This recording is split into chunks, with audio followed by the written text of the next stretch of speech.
61. Nobody do voodoo like you do. January 2068. Pacifica, Night City. Sirens call amusements, formerly. St. Cog's home for unwanted Borgs, currently. Unofficial. Someone was banging on the door to the basement of my building, so I shifted some of my awareness to the Dragoon drone that I kept down there. As far as anyone else was concerned, this was a borderline cyber-psycho Borg recluse. I hadn't installed my consciousness on my crystalline supercomputer that was hidden one floor below yet, though.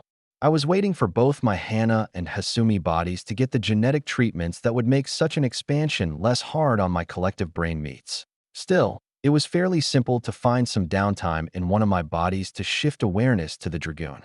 Hana was off duty right now, so I stopped watching videos from her body, and it went into a kind of torpor as if I was playing a VR game, because that was exactly what I was doing. The Dragoon had a ridiculous number of sensors, enough that it was a bit of a strain on my combined sensory cortexes, actually.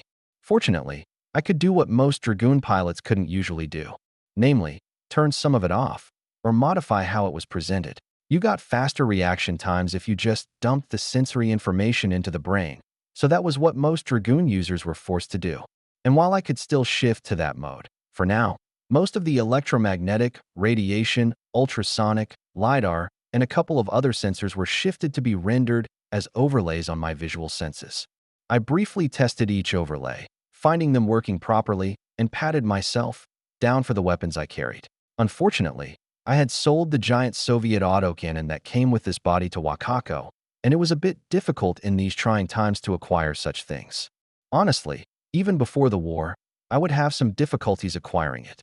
That thing was in the nature of an anti-aircraft weapon, and with the Dragoon's normal synthetic aperture radar being able to shift to an anti-air phased array mode, it was definitely possible to use it in that capacity. Weapons on that scale made people a little nervous. Hasumi might have been able to buy them before I was kidnapped, but most of the guns I had bought were at or below the 50 caliber level. So, instead, I just had a few weapons. I used the 23mm double-barrel shotgun that a man used to fatally wound Gloria as a pistol. I had given it to her as a souvenir, but she thought it was creepy and had only kept it because she didn't know how to get rid of it without hurting my feelings. She had been quite relieved when I asked if I could borrow it. On my other hip was a Beria, which I could wield with my offhand. The huge electromagnetic revolver was uniquely suited for Borgs, and it looked almost small in my giant mitts. I also had a prodigious sword. In normal use, I kept it in a back scabbard. Normally back scabbards were ridiculous, as it was quite impossible for a human's arm to effect pulling one out. However, a Dragoon didn't have the same physical limitations regarding a joint's field of movements as the human body did, and I could snap it out of its sheath in a fraction of a second. I had wanted it to be a claymore-styled sword, but I couldn't find any mono swords in that style in the city, and I didn't want to put myself on anyone's radar by custom ordering one. It was still similar in size, but it was a traditional katana, or daikatana, I supposed, given its increased size. Lastly, my smart gun turret. I couldn't find any replacement for the guided micro-missiles that the box launcher on my shoulder utilized. However, I had stripped down one of the smallest auto-turret systems you could purchase on the street and installed it on my shoulder in the missile launcher's place. It was a bit smaller than the box launcher that it replaced and utilized smart gun ammo, so I could mentally designate targets, up to 12, using the same tactical system the missile launcher used, and engage them all simultaneously. If attacking from ambush, I could mow down a whole gaggle of people with just this alone. In my opinion, my Kluge gun was superior to the missile launcher in most situations, just due to the increased ammunition capacity. The only use case where it was inferior was against armor. It also looked scary, which was one of the main reasons I included it. "What is it?" I yelled, my vocalizer being an ambiguous composite of a number of human voices from men to women. It ended up sounding kind of computerized and frightening. It wasn't very comforting to hear because it wasn't a good sign, psychologically, that a Borg disavowed his or her own voice. It was a sign of disassociation from their humanity, especially when voices of differing genders were used. Even regular people would recognize that. Boss, there is an emergency. Check the news feed on the net. We're being invaded," the man, who I believe was named John, yelled through the door. An invasion? Of the building.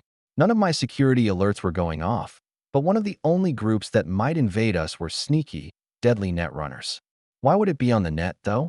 I quickly checked the net with one thread of awareness while carefully inspecting all of the security systems and drones with another, having Dr. Hasumi pause in her work to do so. Oh, invaded. Yes, this would take some thinking. I yelled back. I'm coming up. 3 minutes. The man yelling through my door was John. He was one of the alphas that were living here that I had worked on as my real self. I had about a little over a dozen people living here now, including that man in the eclipse. And while we weren't quite a gang yet, I wasn't sure if anyone believed that. Perhaps not even John, with how he called me boss. My intention had been to ride the Pacifica district down the drain, not really helping at all. This was to further obfuscate both my fourth body as well as my cloning facility in the sub-basement. However, I couldn't, in the end, go along with it. It was a bit too pragmatic. It sounded like a good idea until I saw the people living around here get victimized daily. The housing in Pacifica was mostly utilized by former workers in Pacifica, too, which made the situation all the more tragic. I couldn't, in the end, just watch them suffer predation, at least not the ones directly in front of my face. There was way too much injustice in the world to be expected to solve all of it, but getting to the point where I could ignore it right in front of me wasn't the type of person I wanted to become. I had told David not to practice what he didn't want to become, so I had to take my own advice here. I was about 7 blocks inside of Pacifica, which was still on the edge of the district, but even before some of the hardware and drones I had bought from Kong Tao and British Aerospace arrived, I shifted Kiwi's mercenary company to attack instead of defense. Hiring them for months on end was actually ridiculously expensive, over 100 grand a month, not including bonuses which I generally awarded for any successful combat, depending on the danger involved. People didn't become mercenaries to make a pittance, and I didn't ask for any friend or family discount either. I had intended to release them now that my security was set up, but what were a few extra €100,000 more in the grand scheme of things? The NCPD had already stopped responding to calls in Pacifica completely, so all manners of ne'er-do-wells were attracted like flies to a bloating corpse. A good analogy, I thought. Scavs and what I like to call scav-adjacent gangs were the most common of the disorganized rabble coming in, and that's what I hired Kiwi to attack. Mainly to defend 3 apartment buildings within a radius of about 10 blocks from the siren's call. I had to be satisfied with that. If I pushed any further, I would be declaring war on the organized gangs that were battling further to the south. The organized gangs were fighting over the really good real estate near the main play park, with the Voodoo Boys being the largest group slugging it out. I didn't much care for the Haitian gang for a number of reasons. Really good net runners frightened me, for one, and secondly, after they acquired a block of real estate, they would conduct what could only be described as an ethnic cleansing of the area. It hadn't reached the level of being a pogrom quite yet, but anyone living there that wasn't Haitian was told, in no uncertain terms, to get the fuck out. They were as insular and clannish as West Virginia hillbillies and thrice as dangerous. I could understand their motivations after their entire island was destroyed. They wanted a new home. And Pacifica was probably ideal due to the huge amount of computing and networking resources just ripe for the taking. However, I didn't think it justified their methods here. I had also watched them briefly ally with another gang before betraying them and wiping them out to the last man when they had outlived their usefulness, so they could not be trusted at all, which was unfortunate because I would likely have to deal with them at least a little due to this invasion. It would depend if the Night City government mobilized their militia forces to expel the invaders, but most people on the city council, aside from Lucius Rhine's devolutionist party, were suggesting that the Noosa not be provoked. Sighing, I stood up. I didn't have a lot of furniture down here because not a lot of furniture could withstand the mass of this body, so I generally just sat on a steel table that I had welded a back on to make something akin to a chair. One of the guys called it an iron throne, so I had the idea to weld weapons of defeated enemies to it, but I haven't had the time thus far. I grabbed my sword and snapped it onto place on my back and walked up the stairs. On one shoulder was a small, boxy-like snub-nosed turret, and on the other was a greatsword's hilt. I like to think that I was intimidating. John and the man who ran the Militech Eclipse was waiting for me. The latter didn't have a name, at least not one he would volunteer. All I knew about him was that he hated Arasaka and, in the past, had lost himself to his grudge against them. He said he had lived as almost a total cyber psycho for at least a decade on the fringes of society. Something snapped him back to partial lucidity, though. Still, he had been the closest to an out-and-out cyber psycho that I had treated, which had been a little scary, although he had calmed down significantly since then. He was also the most mercenary of my tenants. Apparently, he wanted to buy himself a Gemini and retire, so he was taking edgerunner-style jobs around the city now that most of his stealth systems were functioning again. I couldn't replace his finger rocket because what the fuck? Who made a finger into a rocket-propelled grenade anyway? But I had replaced the finger with a standard version and got the rest of his systems working. Me and Wakako gave him most of his jobs, as he was too scarily capable not to keep busy. Otherwise, someone else might end up hiring him against my interests, so I made busy work for him when other things couldn't be found.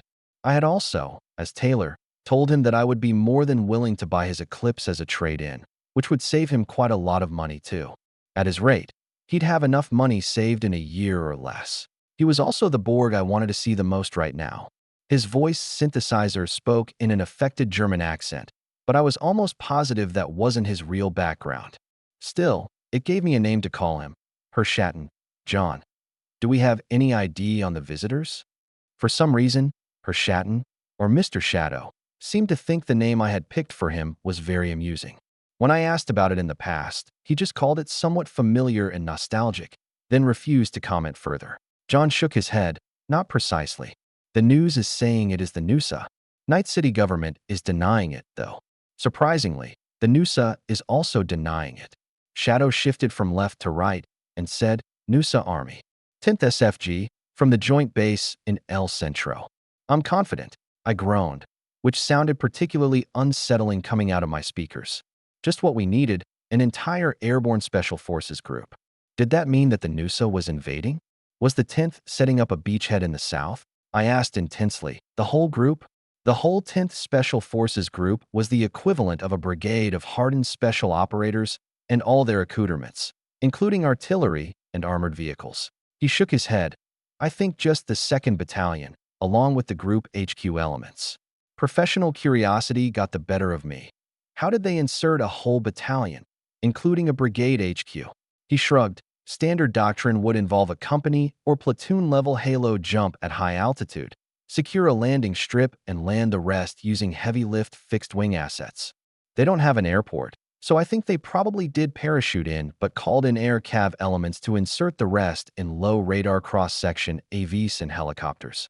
That is congruent with the reported helicopter and turbine noise in the south of the district, too. Well, that would limit the equipment they could have brought with them. They wouldn't have howitzers or armored scout cars, at least. I said, Herr Schatten, would you be willing to recon where they are bivouacked and possibly divine any intentions that they have? We obviously can't fight them, and I don't want to in any case. He shifted from left to right again and said, these guys aren't the junkies with Saturday night specials or greaseball mobsters that we've been up against before. They are all well-equipped operators, one and all. I won't be able to get too close, or they will detect me.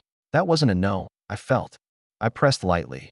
I don't need to know where their colonel is bunking, just the edges of their AO and whether or not they're expanding to the north. Finally, he nodded and then vanished from my optical and thermal sensors and departed. He was still slightly visible on my synthetic aperture radar as he darted out of my line of sight, but the return didn't look like a human body, so it could have been discounted as a radar artifact. All right, sit tight for now, I told John, who saluted and headed back to his room, which surprised me. I kind of forgot sometimes that almost all of the Borgs living with me were former servicemen and women, so it wasn't unusual that they might fall back into this former behavior. I had, as Taylor, even been told by a couple that they'd liked the atmosphere of the building, and it reminded them of the camaraderie of their time in the service. I had never told them that I was their boss, now though. Still, I was the biggest Borg on the block, and people tended to look to me for leadership, especially since I was the one who laid down the rules about living here and was in charge of the building. The rules mainly consisted of don't be a psycho and don't endanger the building. Pretty simple. Oh, yeah, and don't hassle the Ripper Doc if she is making house calls. Since that Ripper Doc was me, I felt that was the most important rule of all. I had set up a whole clinic, including specialized equipment to perform maintenance on Borgs, here in the building, and I tended to come over as needed. There was quite a bit of curiosity about who the big guy was, that he could get a Ripperdoc qualified to work on full body replacements and pay an obvious Merc company for security services. But whenever people asked Taylor, I just demurred and said I was paid in cash, and that was all I cared about. Speaking of Merc companies, Kiwi was calling me. I wanted to talk to her, so this was good. I picked up and immediately asked, "Where are you at right now, Kiwi?" Me and First Squad are on a standard scav sweeping clear around the abandoned buildings nearby. It's like whack-a-mole, I tell you. I just saw the news. Do you know what is going on? She asked. I relayed what her shadow had told me and got many obscenities in response. She said, "If they start pushing north, we will have to abandon everything.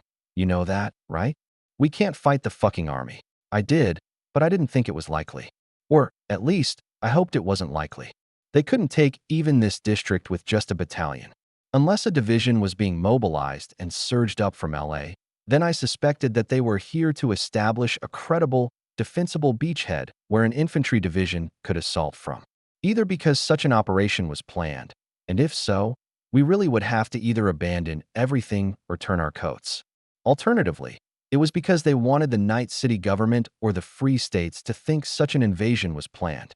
It was likely the chaos in Pacifica that had them thinking such an operation could be conducted in the first place. Honestly, with how heavily armed and unruly the Night City populace was, it would likely take a close to a core to truly pacify the city, and I didn't think the Nusa could spare that kind of manpower. The stage where mercenaries were fighting mercenaries was over, mostly, and now frontline units were fighting each other all along the border. I was hoping that this was just a feint. The Free States would have to honor the threat if it was credible and shift forces to box up Night City from the north if they thought the city would fall to Nusa, which might be taken advantage of by the Nusa side somewhere else. Colorado had already fallen to the Nusa, and some unstated accommodation was made between the Republic of Texas and the Nusa, so they weren't threatening to nuke each other anymore. So it was mainly just the Pacific Northwest doing the fighting now. Kiwi continued. Second Squad is holed up in the apartment building on Nymph Boulevard, acting as a quick reaction force for the area. But I'm gonna wake 3rd and 4th Squads up and have them come to St. Cogs. I grimaced. I told you not to call it that, Cato. Much to my displeasure, the name St. Cogs Home for Unwanted Borgs had become popular, with a few of my tenants actually spray painting little cogs around the area as if they were gang signs. Could I actually call them tenants if I didn't charge them rents? I did make a little money acting as an ISP and renting or selling braindance equipment to them, though, but it was all small potatoes. It turned out that most of the Borgs here were hardcore gamers. I suppose that made sense if you were in a deteriorating body to escape into a nicer virtual one, but they were BD enthusiasts, one and all. Ha ha ha. I am Kiwi again, don't you know? Once I saw that Biotechnica wasn't going to squash you, I figured it safe enough to resume many of my old relationships and connections. Got my old tats redone, too, she said, amused. That was still a risk, in my opinion. Taylor Hebert's link to Graham was semi-public knowledge, and it could be easily found out who my mother, Annette, was. That was probably protection against such a minor infraction all on its own. Kiwi was not me, but on the other hand, she was different than she used to be too. She had a force of arms that she didn't have before, so it might not be seen as worth it if they just wanted to send a message. Hold, she suddenly said, her tone entirely different and serious. Stand by, Taylor. Let me call you back. She then disconnected. I blinked, hoping she didn't run into any army men. She and her team looked far too uniform and paramilitary. The Nusa army would likely consider her forces of Night City military forces scouting around in the absence of any other data and attack. She called back before I could worry too much, and I immediately answered. Hey, T. A few voodoo boys stopped us on our patrol. Everything seems peaceful for right now, but they want to talk to the big guy. Is he, available? Kiwi knew that I drove around the Dragoon like a drone. It would be hard for her not to realize it was me since she helped me bring it back to the base, but she thought I just had some jam-resistant wireless tech to do so. She was a little skeptical about it, but after she couldn't hack into it herself, she shrugged and admitted that it seemed pretty effective. Still, I scowled. I was kind of expecting this. The big guy had a reputation of being a hikikomori, after all, and he had only left the building a couple of times to eradicate a particularly large group of scavs. I had done this primarily to build a reputation, but also because they had actually been a threat to one of Kiwi's squads. If the voodoo boys wanted to talk to him, then they'd have to come to the siren's call, and maybe they thought just walking up to the front door wasn't precisely healthy. I nodded and said, "Yes, he's up and about, as they say. But give us at least 15 minutes before you lead those sneaky fucks back here if you don't mind." "Roger," she said, but in a Johnny French way, sounding more like Roger. "There's 3 of them, 1 runner and 2 that look like muscle. We'll tell them we need to finish the sweep before we come back. Expect us in 20. Take no chances with them. Do not trust them," I cautioned her again. She acknowledged my warning with a thumbs up before disconnecting the call. I wanted to rub my chin, but it wasn't the same when it was made of an armored plate, so I briefly had my tailor body do it while writing a chart for a surgery I finished a little while ago. Yes, that was better. How should I handle this? I thought for a moment before pulling up the chat room for the building. I used it to make announcements, and all of my tenants were on it. I sent out, "Having a meeting with one of the voodoo boys. I need 2 volunteers to loom behind me, looking dangerous. Also, I will be disabling the building wireless in 5 minutes, including activating jamming systems. Please shift to a wired connection if you require continued net access. This disruption may last 1 to 2 hours." There were a number of replies, a few dismayed at the wireless cutting out. One man claimed he was in a 100-man instanced raid and couldn't disconnect. He begged someone to come into his room and plug him in, and someone finally agreed after a suitable bribe was offered and promised. A couple of the guys agreed to come downstairs, including John, and at about the same time, I noticed Kiwi's 3rd and 4th squads jogging over to my building. I told them to take positions where they could defend the approaches to the building and possibly respond to the main room, but to make themselves not be seen. John and one of the rare female alphas came down the stairs, each carrying a Militech crusher in one hand, as if it were a pistol. I waved them over and told them what to expect. I didn't expect that they would need to do anything at all, but if the voodoo boys had 3 people, I wanted them to see 3 of my people. After 5 minutes, I clicked a mental button and all of the wireless access points in my building shifted to jammers instead. They'd jam all outside net access from my building, but people could still use some short-range wireless communications. The way my visual processor overlaid the jammers on my visual field was rather annoying, with points of radiating static. As such, I shifted my electromagnetic sense away from a visual overlay and dumped it into my sensory cortex, wincing a little as I was momentarily disoriented. If one of them was a net runner, even if I was jamming outgoing net connections, they might be able to connect to someone or something with the short-range wireless protocol. Nodding, I told John and the other Alpha Series, "Imkin protocol's active. Disable all of your radios manually." One of them is some sneaky fucking runner. They both grimaced, sort of. Borgs had a fairly universal distaste for net runners because being hacked was a really big deal for them. Although I didn't need the wireless to continue accessing the subnet, I didn't want to publicize that, so I grabbed a long data cable and plugged it into one of the outlets by the reception desk and sat there, waiting. About 10 minutes later, I saw both Kiwi and the 3 strangers walking up to the building at a slow pace. As they got closer, I disconnected the Dragoon from its own radio. It still appeared to be active, but it only was connected to a honey trap that had an epic ton of ICE of increasing lethality. Even if a runner managed to completely infiltrate the system, it wasn't really connected to the Dragoon body anymore. It could send me limited messages and only in text, and that was it. "Boss, these 3 were the ones wanting to talk to you. This one is called Marie Antoinette. I don't know the other 2, Kiwi said as the whole group entered the building. Was that really her name? I wondered. I nodded and said, "Dismiss your men, but you stay." Then I shifted to look at the strangers.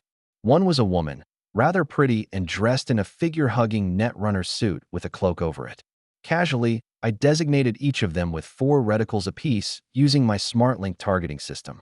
If I hit the button, my turret would fire 12 rounds in less than half of a second, and each target would take 3 in the chest and 1 in the head before I could say "Bob's your uncle." As I glanced at the netrunner's eyes, I frowned as I noticed a flurry of radio frequency transmissions from her, starting omnidirectional and shifting to directional and directed at me. They were obviously modulated for encoding data and appeared to be hundreds of different initial handshakes using differing protocols. Then, I got an alert from the dummy plug that was simulating my open wireless port. Dummy plug, incoming port scan. Dummy plug, First layer IC bypassed. Dummy plug. Second layer IC bypass in progress. The Dragoon's electromagnetic sense was hooked partially into its cyber warfare suite, even through the dummy plug. So as soon as I got a notification that I was being port scanned, the feeling of the radio frequency transmission she was sending out changed. It wasn't solely a visual sense. When it was dumped into my sensory cortex, it used almost all of my senses and more besides. So, immediately, it became something akin to flashing red, hot to the touch, and with an awful smell. My hand snapped up and grabbed the transmission without me thinking about it, the sense of proprioception also being hooked up. As soon as I grabbed it, I got another notification. Dummy plug. Infiltrator connection isolated. I saw her wince slightly, and I moved. First, I crushed the connection in my hand. Dummy plug. Connection terminated. Blacklist updated. At the same time, I lunged. I was incredibly quick, at both my maximum physical speed of the body as well as the maximum reaction speed of my mind. In almost no time at all, I had closed the 10 meters between us, whipped out my giant sword, and had it pointed very close to the woman's throat. Her eyes widened in shock, and her two bodyguards just barely started reacting. But both Kiwi and her men, who hadn't even left the room yet, startled and pointed guns at all three of them. Even they realized that if they went for their weapons, they wouldn't live too much longer than that. At first, I was planning on taking the Lady Netrunner's head off, as I didn't know why she had tested my cybersecurity. But I thought that it might have been a reflex, so I decided against it. Instead, I growled, intentionally using words and phrases that would sound a bit foreign to any of my identities. If you try that again, you'll end up like your namesake. Right here, cake bitch. Savvy. Also, I wanted to use savvy in a sentence. Sue me. She held her hands up placatingly and even bowed her head a little. She had a pretty noticeable but not unpleasant accent. I apologized, Saturday's hand. I'm used to always having a connection to the net, and getting disconnected when I walked in here startled me. Saturday's hand? What the fuck did that mean? Also, I didn't know that I believed her. That was exactly what I was afraid she would do. But I slowly slid my sword back into its scabbard and took 3 large steps backwards, giving her and her men some personal space. I waved both the Alpha's and Kiwi's men, and they casually lowered their weapons too. A line of text popped up on my visual field, an encrypted transmission from Kiwi. It hit my dummy plug too, but sending limited messages to me was one of the few things it was capable of doing. Kiwi, hacking attempt? I couldn't really reply at the moment, so I just nodded once at her, who scowled. I stared at the voodoo boys for a moment longer before saying, "What the fuck do you want?" "We came to warn you about the invaders entering the district and possibly offer our assistance," she said, much more respectfully. "We have intelligence about just who they are that might be useful." I grabbed the data connection that had unplugged itself when I lunged at the strangers, plugged it back in, and sent a message to her shadow. He might not respond, depending on where he was. However, this time I was lucky. He replied, along with a few files that were overlays for a map, showing about a third of the front down south. The map was quite fancy and color-coded even. He included a text saying that they seemed to be digging in thus far, not gearing up to invade to the north. "Speak, then," I said, trying to sound cool. She nodded and said, "We're almost certain they're elements from the Nusa military. We have confirmed they have at least 400 heavily armed soldiers, and they're currently making mincemeat of the gangs in the very south of Pacifica. We're concerned that we, and as extension, you, will be next." I pointed at a smart wall, and it activated, showing the map file I had just received, and said, "They are the Nusa Army 10th Special Forces Group, 2nd Battalion, Airborne, commanded by a Colonel Kurt Hansen. They do not appear to be readying for a massive thrust into Pacifica proper just yet, so as far as I am concerned, they are not my problem." All 3 of them looked surprised, although the runner covered up her shock better. She coughed and said, "That is quite interesting. Might I ask how you came about this information?" "No," I said, simply and forcefully. I paused momentarily. "If that's all you have, message received. Get out." However, I briefly reconnected my wireless, dismissing the dummy plug so that I could transfer her a contact card wirelessly. It was the contact details I had made for the Dragoon identity. "Contact me on the net if you have anything more to say or if they become an actual threat." She looked slightly upset at first, but after I sent her my contact details seemed mollified and nodded, Of course, Saturday's hand. Her two bodyguards looked upset at her being so deferential to me, but I had almost killed them all, so I personally thought they were really self-unaware of their own position in the world right now. I stared at them until they collectively turned around and walked out the door. I didn't deactivate the jammers right away, either. I glanced at Kiwi. Can you make sure they didn't drop some tiny little device that does God knows what? Like some sort of proxy for invading our subnet. She looked briefly startled at the idea before nodding, looking around and retracing the steps the voodoo contingent had taken since entering the property, going as far back as the parking lot. Finally, she returned and said, "Looks clear, I think." Well, that was good enough for me. I disabled the jammers and re-enabled the wireless access points, sending a message to the building chat room at the same time. Wireless re-enabled. Emission control protocols deactivated, you too, I said at John and the other Alpha. I think we're done here for now. They nodded and ambled away. Kiwi walked over and asked, "Can we talk privately?" "Downstairs," I said, and she followed me down. Once we were alone, I shifted so that it was my normal voice speaking. "What's up?" I hopped up on the steel table I used as a chair. "I am surprised you sent them packing so decisively," she said. "We would probably need their help if the Nusa make a nuisance of themselves." I shrugged. I'm playing the role of a borderline cyberpsycho. There is no way he would have acquiesced to any kind of collaboration at the first meeting. I bet she wasn't that high up in the Voodoo Boys, either. How good of a hacker was she? Kiwi made a waffling gesture, and I nodded. Potentially disposable if I was less lucid than they thought I was going to be. "Do you have any idea what Saturday's hand means?" "No, but they say all sorts of weird, quasi-spiritual bullshit," she said very disapprovingly. I shrugged. Besides, if I was too accommodating, we'd just be turned into a cat's paw to be disposed of after we were no longer useful. I really don't trust these guys. Kiwi shook her head. "No, I am right there with you. I just thought it was out of character. Normally, you give people more leeway, and your first instinct if things are serious is always cooperation or conflict avoidance." Was it? What counted as serious? I wanted to bite my lip in thought, but instead, I just shrugged. "So I put on a good performance then?" She gave me a double thumbs up. "Yeah, totally, Nova. Do we have any story as to why you have so much money that you can hire my team?" I shrugged. "I can't think of anything. I obfuscated the source of the funds pretty well, but of course, this is a gang of professional netrunners. I think any story we would make up would tend to backfire, so let's just stay mysterious. They'll probably concoct more interesting stories themselves, wondering about it anyway." Hannah got a message inviting her to dinner with her work group. It wasn't good to decline those invitations too often, so I said, "I gotta go. I'm going to send you Shatton's data after he finishes scouting the perimeter of the soldiers. We do need to think about what our options will be. I'd rather not lose all I invested here, but our lives are more important." Really, I meant her life. Still, I could move everything out of the sub-basement in a hurry if I really had to. It would ruin a lot of my plans, though. Even if I lost everything in this building, including having the Dragoon go down with the ship, so long as I got my special crystal out of harm's way first, it would just be an annoying setback. She nodded. "Right. Maybe we'll be lucky, and the Nusa guys will eradicate all of the other gangs, and then just go home." I doubted we'd be that lucky.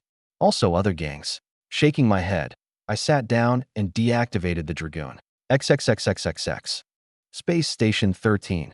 In close proximity of Galileo's cylinder, metastable Lagrange point 3, Earth-Moon. Finding myself back in my cramped stateroom and in half-gravity, I sent a message to my work leader accepting the invitation before stripping off all of my clothes and hopping into the shower. I would have to prioritize, somehow, making it to the Crystal Palace and getting seen by one of the geneticists there. I had been here long enough that I was due a little time off, wasn't I? But perhaps I could make it a working trip. My boss had asked me if I was interested in playing bodyguard to rich groundsiders on account of how Hannah looked fucking super jacked and dangerous. Most longtime spacers tended to the lithe and tall body types and didn't look as dangerous, even if they were. They also had something of a distaste for physical cybernetics, so my Kerenzikov, high-end subdermal armor and strong arms really did make me ridiculously dangerous, even unarmed. Nodding, maybe I could be some rich tourist bodyguard for a couple of weeks. That would give me some time at the Crystal Palace after I escorted them background side. Then it was just a matter of getting Hasumi seen. I'd just tell Yuki to schedule it. I had already performed the modifications on Taylor, and it might have been a little hesitancy that caused me not to prioritize it, but I think I needed to do so now, especially if I ended up fleeing Pacifica in disgrace. I wished the war between states, or whatever they were calling it, would end already. Not only were an incredible amount of lives being ruined, but my plans too. I had a couple of minutes after I got dressed before my door chime rang. I called out, "Wole wa." This caused the door to automatically unlock and open, revealing one of the grinning members of my work group. He asked in Yoruba, which was the preferred internal language in our work group, which I had to pick up pretty quickly when I first started working. "You ready, giant lady?" The latter word was a kind of slang, and it meant more along the lines of giant babe, I thought. I audibly cracked my knuckles before saying in the same language, "You know I can break you in half, right?" "Don't tease, giant lady," he said, laughing, and we left for dinner with the rest. 62. Odd Bedfellows. January 2068.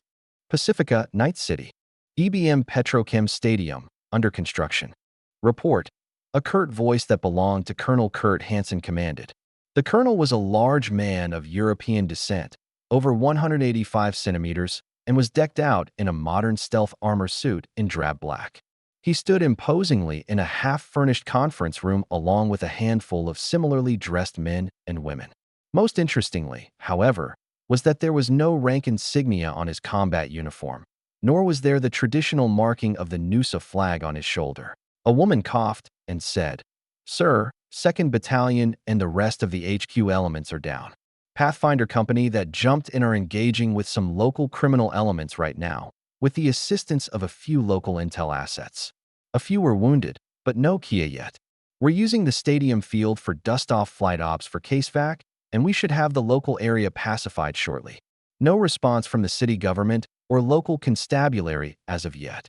Colonel Hansen glanced out of a window at more than a dozen heavy transport aerodynes and helicopters sitting in neat rows on the football pitch.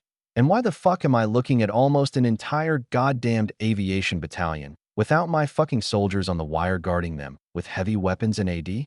One fucking kamikaze swarm, and we'd lose all those fucking assets. "Major, you need to pull the stick out."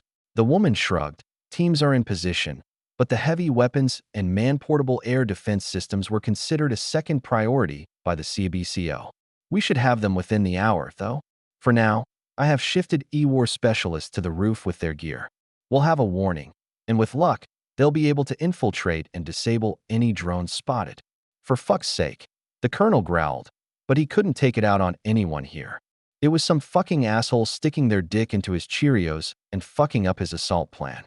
He was borrowing the aviation assets from someone else, so they weren't technically in his chain of command. Suddenly, he grinned. "Major, find out when the last flight is going to leave. Make sure at least 6 of those AV-8s stay behind. I don't give a shit about their pilots, and they can go back with the rest. We have enough qualified pilots in our HQ element to operate them." "Sir, the brigade CO will have kittens," she said warningly. "Plus, those birds are all obvious Army assets, with in-US Army stenciled on the side.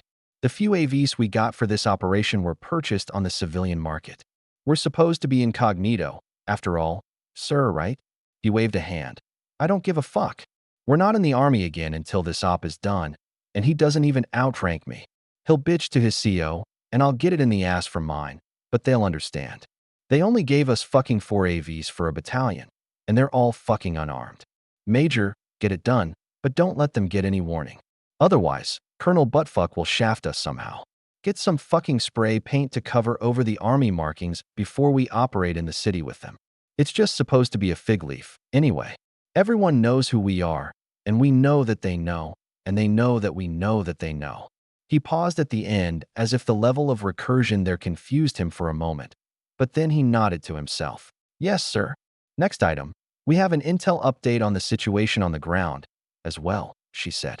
The colonel made a get-on-with-it hand motion, which she nodded, and pulled up an overhead map display. "There is a new player in the north of Pacifica. S2 is waffling over their confidence rating whether it is a gang or a paramilitary group." The map highlighted an area of a few blocks centered on a 10-story building. "This is the Sirens Call Amusements, a braindance parlor." The colonel took in the situation rapidly and seemed annoyed. "You are the fucking S2. You know I hate it when you talk in the third person. That's not in our planned AO, either. They will be one ID's problem. Why do I need to know about a new gang centered around one building? She nodded. Anomalies. They don't appear to be acting like a traditional gang. The building was purchased by an unknown local party, so they aren't squatting like everyone else. Intel sources suggest that the same shell company purchased a $500,000 worth of military surveillance and combat drones from two foreign corps, two-thirds of which are still yet to be delivered. They hired a switched-on mercenary company for little more than keeping the peace around their building. Lastly, and this is the most suspicious, they are paying all of their bills, electric and net access, on time. Oh, and the entire gang consists of full-body cyborgs, and this is the leader. A high-definition video played of an obvious Dragoon full-body replacement stepping out into a street, glancing at an approaching mob of rabble before the MG attached to its shoulder riddled every single one of them with bullets. Surprisingly, the Dragoon then conversed with a few armed men and then walked casually back down the street. The colonel whistled appreciatively. Don't see many of those fuckers anymore. How can that be the leader? Most Dragoons can barely fucking say their own name, much less think tactically, heavens forbid, logistically. The idea that a full-time Dragoon user would have the brain cells to pay their electricity bill was ridiculous. There were only a handful of men like that in the world. Unknown, sir. The Red Book has a Dragoon on the level of a feral guard dog, albeit a feral dog that can annihilate a full company if not taken seriously. So I was a bit curious, too. His subordinate replied, referencing the Nusa Army Guidebook on expected threats and how to counter them. He nodded. Okay, good to know. Major, make sure at least 2 of those AVs we acquire have a full loadout of AGMs. Bonus points if they are the thermobaric ones. Just in case. The colonel had a straightforward philosophy about what the most effective way to clear a building full of deadly Borgs was, and it usually involved guided 175mm artillery shells delivered from at least 30 clicks away. That wasn't going to be on the cards this time, so he would have to make do. He continued, and start a new file on them. Gang my ass. If they're paramilitary, who is funding them, and to what end? Are they more fucking advisors from the Far East? Hopefully, it won't be our fucking circus or our fucking monkeys, but it'll be my ass if they end up surprising the brass during the invasion. It was the colonel's private opinion that the war would have been over a long time ago if not for a ridiculous number of scarily competent military advisors that the Free States had, who suspiciously always looked Slavic or Japanese. The fact that half the war material utilized by the Free States was foreign in origin was also a big clue. All right, anything else? He asked, finally. She shrugged. The Ropus and FKUs are being driven in for some ungodly reason. But I've already dispatched a platoon from Charlie Company to meet them at the edge of the city. Otherwise, those drivers would be murdered and the precious cargo stolen. The colonel sighed. The mobile reverse osmosis water purification units and field kitchenery units were a priority if he didn't want a mutiny. Nobody knew if they could trust the water here, after all, and the food had always been questionable. Still, there were some kitchens available in the half-built stadium that they could use if worse came to worse. Fine. Now, let's be about it. He concluded the briefing. XXXXXX. About the same time. Pacifica, Night City. Pacifica Serenity Bible Church. The woman who called herself Marie Antoinette returned to one of the headquarters of the movement. They had taken over a mostly built but abandoned church that had been intended to serve the spiritual needs of a resort that would never exist. The location was prime, located right over one of the district's main network access junctions. There had never been a sermon spoken in this place, and in her opinion, it was a little ironic that they used a place of dead, sterile spirituality as a base. Their own gods were dead, too, after all. Another woman in a very similar form-fitting Netrunner's one-piece met her amongst the pews. Well, you're still alive, Marie. Another woman said affably. We thought the worst when you dropped off the net, yeah? Marie sighed and nodded. She wasn't precisely sent as a sacrificial offering, but she volunteered for the task, knowing it was possible she would never walk out of that building alive. She almost hadn't. Even before she entered the building, she had noticed that the local subnet was locked down tight as a drum, with no exterior wireless access points activated at all. The jammers had taken her by surprise, and her first instinct was to hack the nearest available device to create a proxy via the building's hardwired connection. That had been a mistake, one that nearly killed her. Thinking about the dangerous entity that had threatened her, Marie shook her head before saying, I think we'll have to change our plan. If they're crazy, then it is like the fox, no? Tell me more. I just finished a deep dive into their subnet after we lost contact. I managed to infiltrate beyond some rather tight security, but there wasn't really much to see, beyond a half-dozen people playing Atom Online and Elf Lines. The woman said, sounding amused but also concerned. All of their security systems and some of those large aerial drones we saw must not be connected directly to the net. That wouldn't always stop a good runner like Bridget, but there wasn't a lot you could do if the goodies were on a separate air-gapped system, assuming you couldn't compromise a vending machine and then use that as a bridge for a direct wireless attack. Things were a lot more interconnected these days, but high-level net running against private subnets generally still required physical penetration or suborned access. Nobody was going to volunteer to sneak into that building. She hadn't even been brave enough to accidentally drop a battery-powered proxy bridge, which they might have been able to use once the jammers were deactivated. She had thought about it before but decided against it. She had barely even seen that giant monstrosity move before he had a sword of all fucking things to her throat. Almost as startling was the quality and quantity of ICE protecting the giant dragoon. When she had started hacking it, it had been a reflex, but she had followed through when she had realized what she was doing. The giant Borg wasn't a surprise. They had been seeing him off and on for weeks. But his cyber warfare suit was. She had used a number of alleged IEC vulnerabilities. It had been decades since they had last been updated, so one would think that it would have worked, but it hadn't, which meant his firmware had been updated in a custom manner. She took a breath while packaging up the BD she had scrolled through the whole encounter. She'd explain, then Bridget could watch her too. They might still be able to get some use out of this gang, but not how they originally planned. XXXXXX. January 2068. Galileo Cylinder. L3. Terra Luna System. I landed a straight punch on the chin of the second assailant, and with my enhanced strength, I shattered his jaw and rendered him unconscious. He froze in a classic fencer's pose that indicated a serious concussion, and the hypervelocity pistol in his hand dropped to the deck. I kicked it away and turned to the first guy who had attempted to momentarily distract me with a knife, but he had his hands up and yelled, I didn't know about any guns. He just paid me to distract you. This guy was smart then.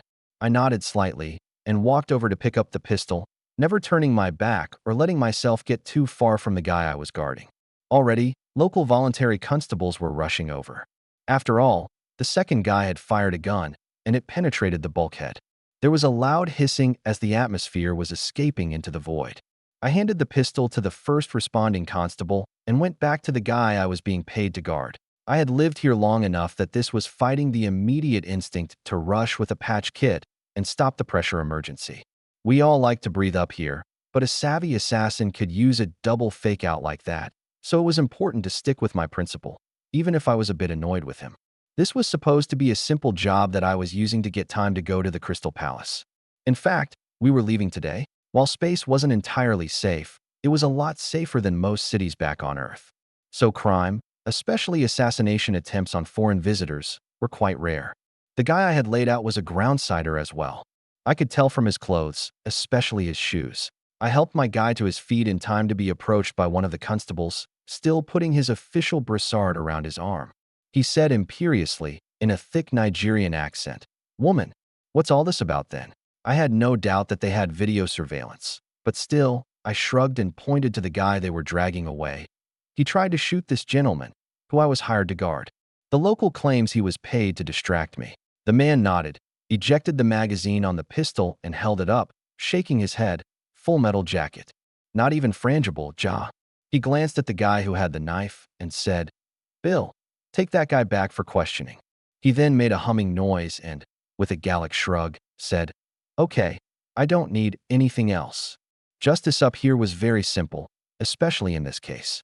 I escorted the groundsider back to the hotel, and he asked, What are they going to do with that fucker who almost shot me? I glanced at him sideways. If he just had attempted to kill you with a knife, or maybe even if it was just frangible ammo, he'd have been fine. But he used armor-piercing ammunition inside the hab, causing a pressure emergency. He'll be deported. Immediately, the man seemed shocked and offended. Is that fucking all? I need to get his name so I can fix his wagon when he gets back planetside. I shook my head wryly. You misunderstand. He will be immediately deported and without the benefit of a pressure suit. We take breathing up here pretty serious-like. Comprehension flashed on the man's face, and emotions quickly traversed from shocked, surprised, to gleeful. He nodded, satisfied and amused. No long appeals process up here, eh? I shook my head. There were no prisons at all. If you violated the law, you were fined. If you couldn't pay the fine, you had the option of accepting what amounted to a period of indentured servitude, or they would ship you back to Earth. Except for a few crimes, like intentionally or through reckless negligence damaging the life support systems or causing a pressure emergency in public cubic. That was the death penalty. I said, amused. Justice delayed is justice denied, and all that. What if an innocent man gets accused of a serious crime like that? He asked, curious. I shrugged. The entire population of the HAB, citizens anyway, vote on it. That voting is probably concluding right now, in real time. I'm not yet a citizen, though, so I can't participate. They disagree with the sentiment that it is better for 10 guilty men to go free than for one innocent man to be punished. They feel that if 75% of the population, at least those voting, believes you are guilty of a capital crime, even if you're innocent, you probably should be killed anyway, just to be safe. I was about to say that it was kind of like what happened to Socrates, but Hannah wasn't as educated enough to make that kind of reference. He looked thoughtful and nodded. You're pretty good with a right hook. Worth the money I paid. I shrugged. Normally, I work construction. Outside, you know. But I was in the service. What can I say? It pays the air bill. His footfalls faltered for a moment before he said, cautiously, I didn't see any air bill itemized on the hotel receipt. With how seriously you lot seem to take air, I'm not sure I want to be in arrears. He trailed off, and I laughed. Don't worry, tourists don't have to pay, I said after I stopped laughing. We got him checked out and met the freighter heading back to the Crystal Palace with time to spare. This particular spacecraft had more room than the last one I remember, and we each had a stateroom, even if they were tiny with fold-out everything. The trip was just as long as I remembered last time being, but at least it was uneventful. I bid the man farewell at his next hotel, which was more like a resort, and he asked, interested in a contract extension all the way down to Chicago? I'll pay for your return trip, obviously. I pretended to consider it, but shook my head. No. There are a few people who might take umbrage at my returning to the North American continent, even if it is briefly. Sorry, I was using the grudge a certain cartel had against Hannah as my excuse. But the truth was that I had an appointment with the best geneticist in the Crystal Palace, and I had no desire to delay it. The payment I was getting was a pittance, anyway, but I had to have a good reason to decline it, as Hannah wasn't supposed to be rolling in the money. It was already going to be weird that I was seeing a geneticist, but at the same time, Hannah had stolen a reasonably large amount of money. I'd be buying some mid-grade life extension at the same time just to give a plausible reason why I was there, although I didn't need it. The protectee took my turning him down with just a shrug and said, fair enough, I suppose. I know a little bit about that myself, capiche? He made a pinched finger hand gesture in a terrible Italian accent. Something like that, I said, amused. If he was from Chicago, he probably wasn't lying, either. That was the mafia capital of America, these days after the Corps in New York cracked down hard on the mob. Without further ado, I left him there and went directly to the clinic. XXXXXX. January 2068. Pacifica, Night City. Subbasement, St. Cog's home for unwanted Borgs. I used the Dragoon to lower the glowing crystal cube into the hole I had cut out of the foundation and dug another 2 meters into the floor using a simple snatch block pulley system. The thing didn't need power, so I could theoretically stash it anywhere. However, it needed some periodic maintenance on its bank of haywire comm devices, so I couldn't just throw it into the ocean. While that might work, considering I intended to do the maintenance with a small telepresence robot, I wasn't that comfortable with it being totally inaccessible. So, I was just going to bury it and make it mostly inaccessible. The Crystal supercomputer had a number of traditional data ports, including a data bus that provided power as well, so the bot could be charged by whatever power source the system drew from some unknown dimension.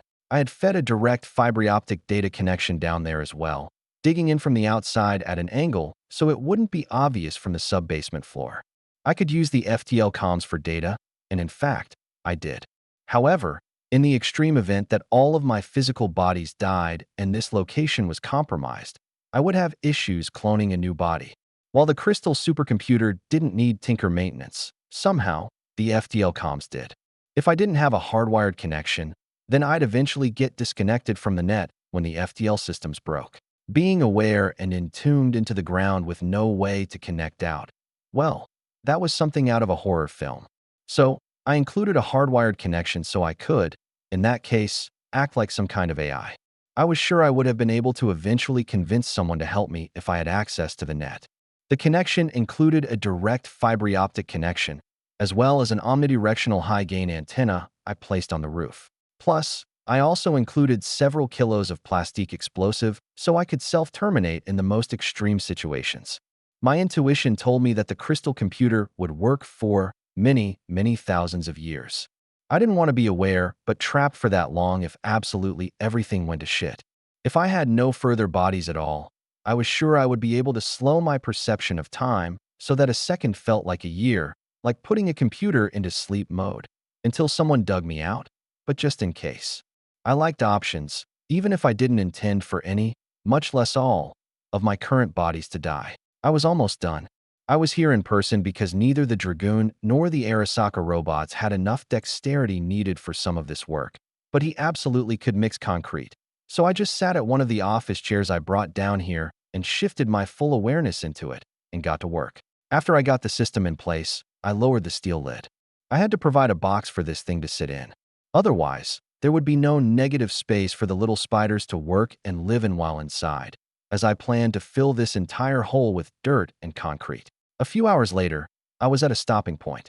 The concrete needed to cure, and that would take a while, and then I'd need to sand it down so it looked, more or less, like the rest of the foundation. There was no reason to delay any longer. In fact, there was no reason not to have begun the upload earlier. I could have helped myself with the Dragoon, after all. Sighing, I couldn't deny I was a bit more nervous this time. I had done the math, and my precious organic brains should be fine with the increased neural activity over the network. But this was still a lot different than just adding a new clone brain. Shaking my head, I decided not to think about it anymore. I mentally triggered the upload process and sat there to wait. The FTL comms maxed out at about 500 terabytes per second, as that was the limit for the tiny oscillators I used in their construction, so a full brain copy still took a reasonable amount of time. Like a whole minute. There was a lot more data inside a person's brain than most people probably realized. Once the upload was complete, the emulator started immediately, and a connection was established, causing me a brief wave of vertigo as I became more.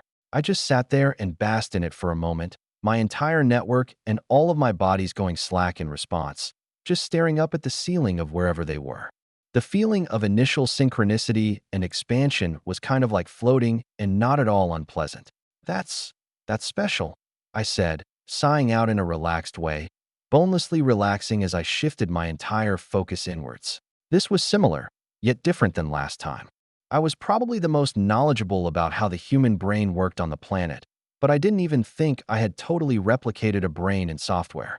Yet anyway, not only did you have to simulate how all of the neurons worked in a simulation, but you also had to simulate how neurotransmitters and other neuromodulatory chemicals interacted with the brain and replicate that virtually. It was an incredibly difficult problem, and while I felt that I had succeeded in creating close to a 98 to 99% flawless simulation, that couple percent was exponentially harder to perfect. There were serious diminishing returns in the attempt, too. Still, I thought my simulation was the best in the world.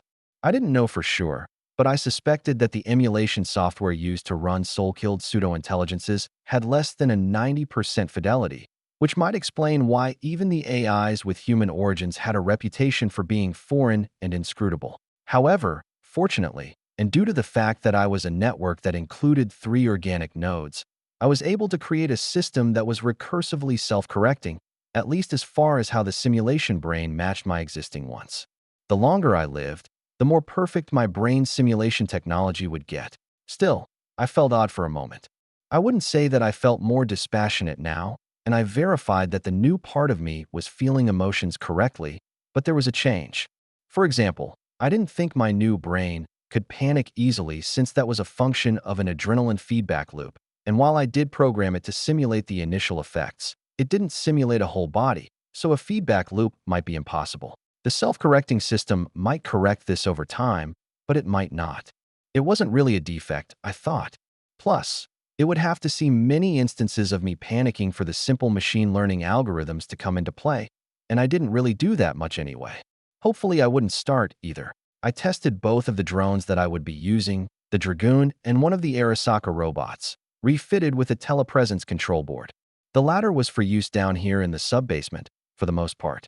It would be my main technician if I needed to clone myself, and my Taylor body wasn't around for some reason. I wasn't sure what I was expecting since I already knew both worked. But at the same time, it did seem a little bit different controlling them using only the thread of awareness that was entirely digitized. I wasn't sure precisely how to describe the difference. Smoother, perhaps. This sub-basement was my secret resurrection center, and I would be the one doing the actual work if I had to create a clone through robot hands. Anyway, I had genetic samples of all 3 organic bodies, and I could fast clone a new one at the correct maturation in just a couple of days. I only had 2 sets of modified cyberbrain systems in stock, though. Not only were they expensive and time-consuming to modify, but I didn't have the same credentials to easily buy them as Hasumi did, at least not yet. My surgical residency as Taylor would probably take a whole 2 years, so there were still long months of drudgery and scut work that I was still looking forward to. I glanced at my HUD, pulled up the console I had installed on the Crystal computer, and saw the CPU usage flicking between 0.005% and 0.01%. I could run hundreds of node instances of myself on that beast or possibly increase my soul instance's frame rate by 1,000, but that would instantly fry my squishy brains unless I significantly changed my network topology. I could make the crystalline computer a hub, but I had intentionally decided against such a network design. I hadn't wanted any one node to be any more important than the other.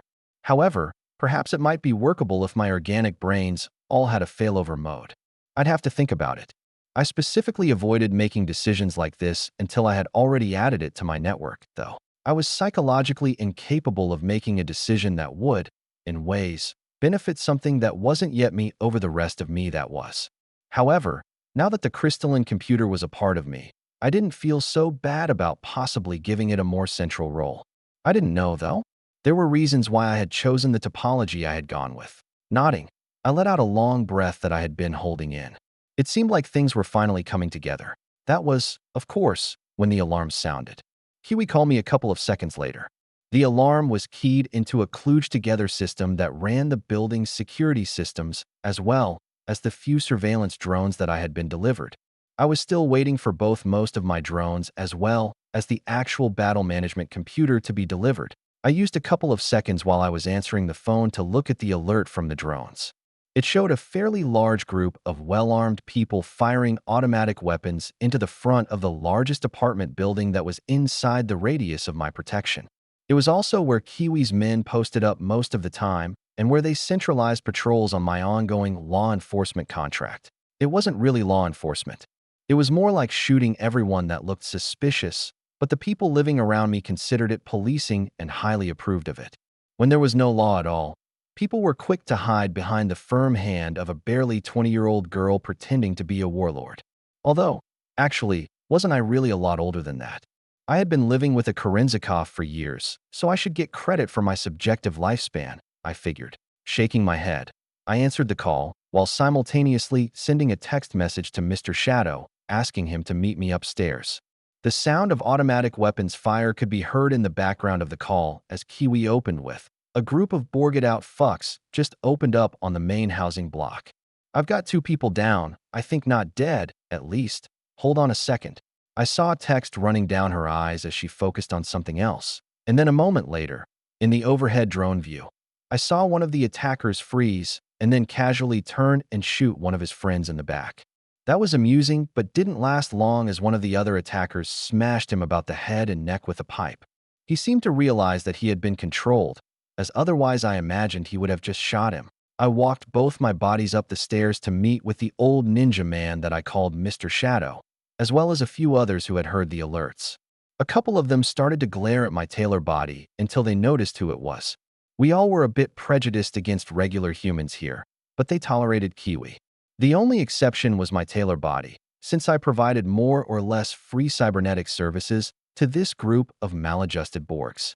Just my periodic maintenance every other week reduced the daily psychoactive medication needed by the aggregate population in the building by 4/5. They weren't all bunnies and rainbows here, but they were a lot more sane than they used to be. Boss, I'm pretty sure that the voodoo boys let these jokers through. This is a maelstrom cell that had taken over part of South Pacifica. The Haitians had kept them bottled up until now. Mr. Shadow reported, although he sounded very amused when saying boss. Having both my bodies, there was a bit to get used to. I wanted to sigh but realized that it would come out of my original body, so instead, I just had the dragoon shake my head, then said, "We can worry about that after." Anyone else coming? It turned out that in addition to Mr. Shadow, 4 other Borgs were coming. I didn't force anyone to fight here, not even in defense of the building. Their psychological condition wasn't ready for that, if I wanted them to have some chance of actual recovery. Still, a lot were so used to fighting that them going cold turkey was just as bad, so I didn't stop them, either. As the group of Borgs left, I went into the clinic on the bottom floor as Taylor to wait. There might be some casualties. Well, there would be casualties, but there might be some on our side this time. As the dragoon, I had one of the volunteers as we all ran out of the building. "You're recently from Strom. You okay going against your former boys?" I didn't want him possibly questioning his loyalty during the fight. The guy nodded rapidly. "I know these assholes. I need to come. Otherwise, you might let a couple of these guys go, or worse, invite them to be my neighbor." Oh, I wasn't sure if I liked that the dragoon had a reputation as a softie, though. I was trying to go the other direction.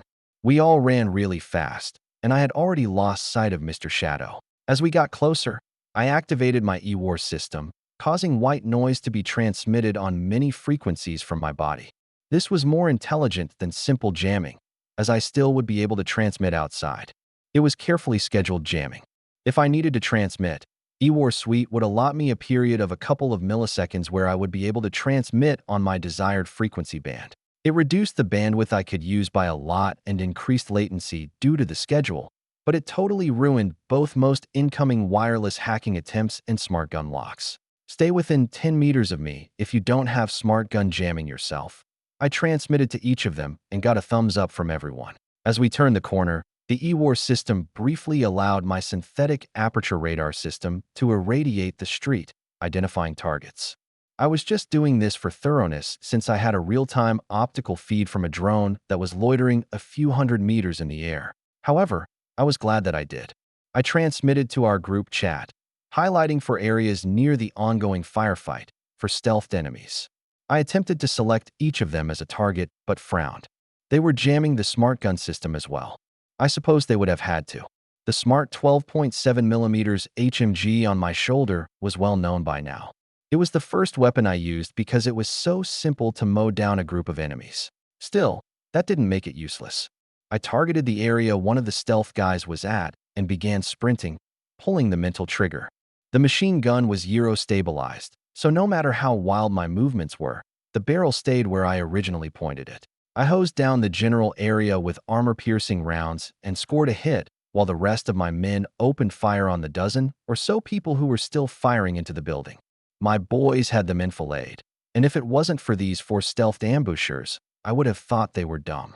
The 3 remaining ambushers began to drop stealth and level large weapons in my general direction.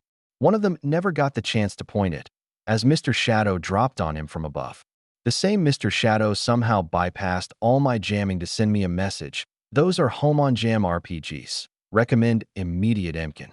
My eyes widened, and I had about half a second to think about that. So I briefly increased the frame rate of my mind running on my crystalline computer by about 10 times. Over a long period, this would cause damage to my organic brain, but for a second or two at a time, it would be fine. I wouldn't lose synchronicity from a brief difference, although I might have to take a neural anti-inflammatory later. That would be all. Those weapons certainly appeared to be RPGs. There were so many types of rocket-propelled grenades, and very few had any guidance whatsoever. It kind of defeated the purpose of the weapon as a super cheap, short-ranged anti-armor system to add expensive guidance electronics. But one of the guided heads was an anti-radiation one.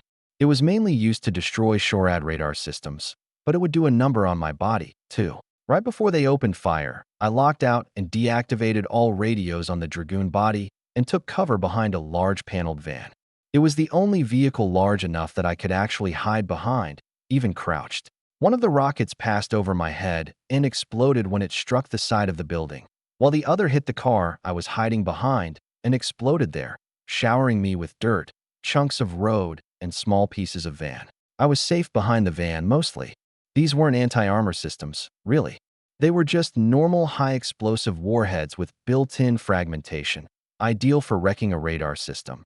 But they still would have ruined my day if even one of them hit me in the wrong spot. Instead of peeking my head out, I used the orbiting drone to look for anything else that could threaten me. There wasn't, so I stood and immediately started firing my machine gun, hopping over the van and shifting myself into full battle mode. I only had about 15 minutes of operation going full tilt like this, but I didn't need more than 2 to finish these guys off. I used the machine gun to keep their heads down while pulling out my Barrier in one hand and sword in the other. I just leapt over their cover, taking a few hits to my armor from their small arms while descending amongst them, blasting one guy's head off with the giant Soviet pistol while taking another's head off with my sword. After that point, I had the Dragoon go wild, and it wasn't more than 30 seconds before the rest of the enemies were put down. The Maelstrom guys didn't try to surrender, and they fought to the last man, which was a lot more unusual than you'd think. One of the guys who came with me glanced at the spots where the hidden ambushers had been and said, "I think maybe they were trying to get you, boss." I had a genius here. But he was right. They also knew enough that I used jamming in every battle if they chose guided anti-radiation rockets, too. I called Kiwi and said, "I think it is clear. You guys can come out." I walked over to the shot up front of the building and met 3 people poking their heads out. One of them was Kiwi, along with one of her lieutenants. Kiwi growled, trying to stop one of them from fussing at her as she had a wound to one of her arms and asked, "Status?" "1 Kia for sure, and 3 more that are 300, her lieutenant said in a Russian accent. The large Slavic man reminded me wistfully of my old friend whom I had to kill. He then glanced at her and said, "Make that 4. Kiwi swore and said, "We're evacuating the building for now. We'll return in a couple of hours, but I don't think their goal was to attack our charges anyway. Let's transport the wounded back to St. Cogs." Then she glanced outside and widened her eyes, swearing again. "Fuck. Our van. Oops. Haha. That didn't have anything to do with me. 3 more vans will be here in 2 minutes. All round defense until it gets here. Then we go," she ordered, and her men saluted her sharply. I raised my eyebrows. She had come a long way, I thought, from the mostly amateur merc that I remembered doing jobs with. Her shadow. I called out and jumped as he was suddenly next to me.